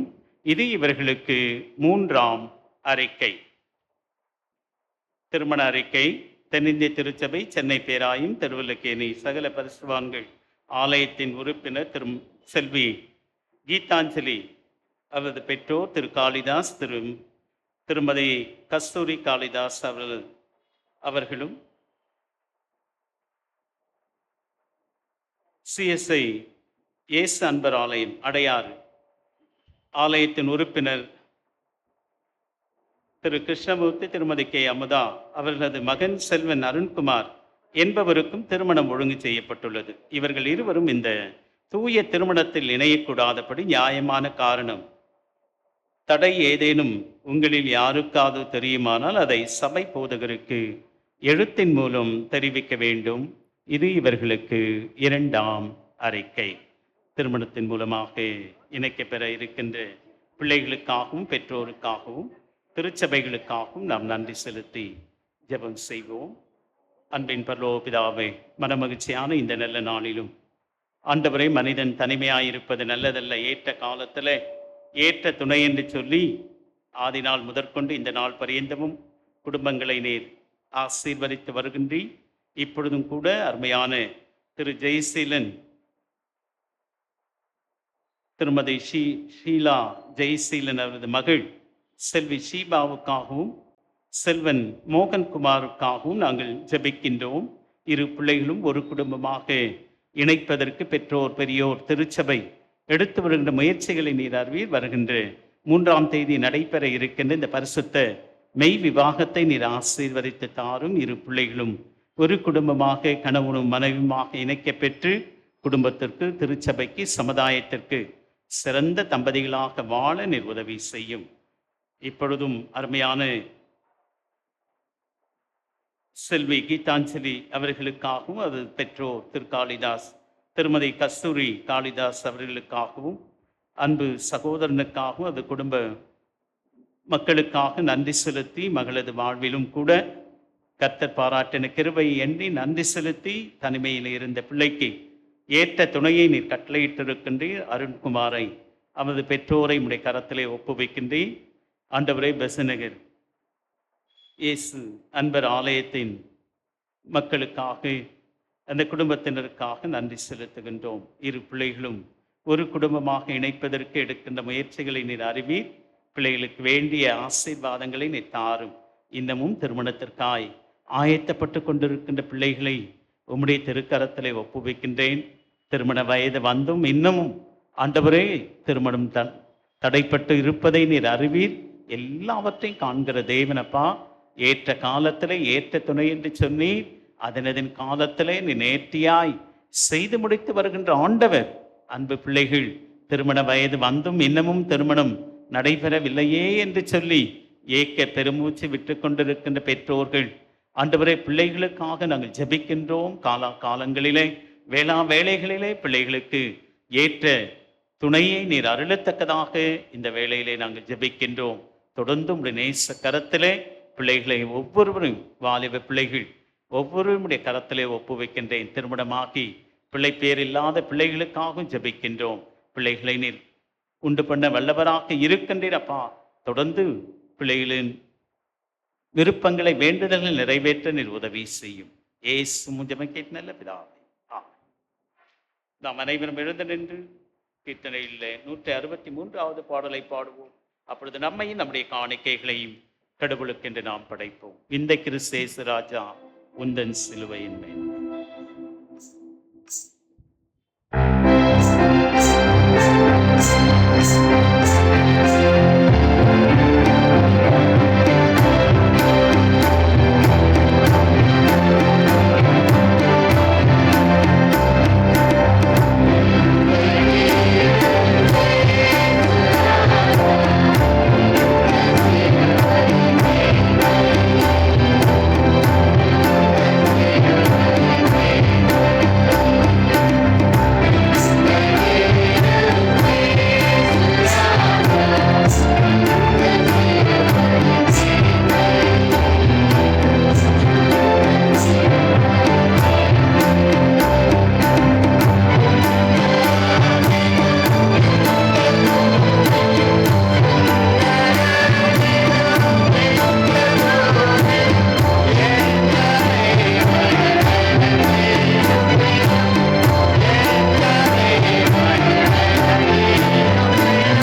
படைத்த காணிக்கைகளுக்காக இறைவனை நோக்கி வேண்டுதல் செய்வோம். அன்பின் நல்ல கடவுளே, மனமகிழ்வான இந்த பரிசுத்த ஓய்வு நாளின் காலை வேளையிலும் உம்மை போற்றுகிறோம், ஸ்தோத்தரிக்கிறோம், நன்றி சொல்லுகின்றோம். இறை மக்களாக உம்முடைய திருச்சமூகத்திலே கூடி வரவும், இந்த மாதம் முழுவதும் கடந்து வந்த பாதையிலே ஆண்டவரங்களை வழிநடத்தி வந்தார், பாதுகாத்து வந்தார் என்று சொல்லி நன்றி சொல்லவும் ஆண்டவர் தந்த கிருபைக்கு ஆகுமை போற்றுகிறோம் சுவாமி. கடந்து வந்த பாதையிலே நீர் எங்களுக்கு பணி வாய்ப்புகளை தந்தீர், உழைக்க நல்ல ஆற்றலை தந்தீர், நல்ல ஞானத்தை தந்தீர், உமக்கு நன்றி சொல்லுகிறோம். வீண் செலவுகள், உலகின் தீமைகளை நெருங்காதபடிக்கு பாதுகாத்தீர். நன்றி உணர்வோடுமை போற்றுகிறோம் சுவாமி. எங்கள் நன்றி உணர்வின் ஒரு பகுதியாக நாங்கள் உடைய திரு சமூகத்திலே படைத்திருக்கிற காணிக்கைகளை ஆண்டவர் ஏற்றுக்கொள்வீராக, அங்கீகரித்து ஆசீர்வதிப்பீராக. எங்களையே உமக்கென்று படைக்கின்றோம். நீர் எங்களை ஆற்றல் படுத்தும், ஆசீர்வதியும். உமக்காக வாழ, உம்முடைய திரு சித்தம் செய்ய எங்களை உமது கருவிகளாக பயன்படுத்தும். நிறைவான நன்மைகளால் நிரப்பும். இறைமகன் இயேசு கிறிஸ்து வழியாக வேண்டுகிறோம் அன்பின் நல்ல பிதாவே, ஆமென். சென்று சொல்லுவோம். என் ஆத்துமாவே கர்த்தரை ஸ்தோத்திரி, என் முழுமே பரிசுத்த நாமத்தை ஸ்தோத்திரி. என் ஆத்துமாவே கர்த்தரை ஸ்தோத்திரி, அவர் செய்த சகல உபகாரங்களை மறவாதே. கடவுளுடைய இரக்கமுள்ள கிருபைக்கும் பராமரிப்புக்கும் உங்களை ஒப்புவிக்கிறேன். நம்முடைய ஆண்டவராகிய இயேசு கிறிஸ்துவின் கிருபை, பிதாவாகிய கடவுளின் அன்பு, தூய ஆவியானவருடைய ஐக்கிய வழி நடத்துவதும் பாதுகாப்பு பராமரிப்பு அனைவரும் குடும்பங்களோ, திருச்சபையோ, சமுதாயத்தோ, உலகம் அனைத்துள்ள மக்களோ எப்பொழுதும் சதா காலங்களிலும் தங்கியிருப்பாரோ.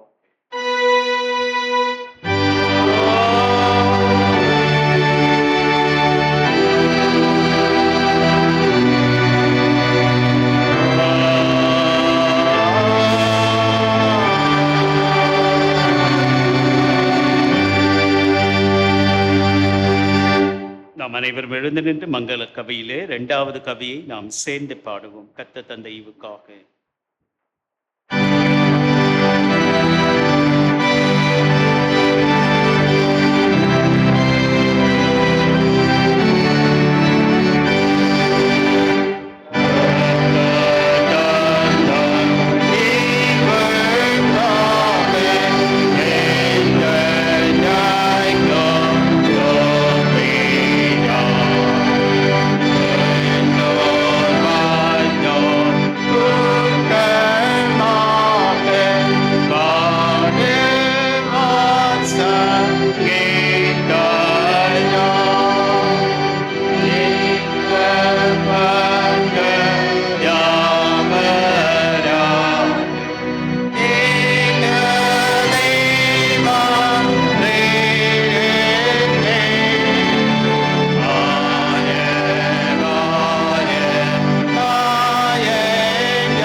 ஆண்டவர் உங்களோடு இருப்பாராக.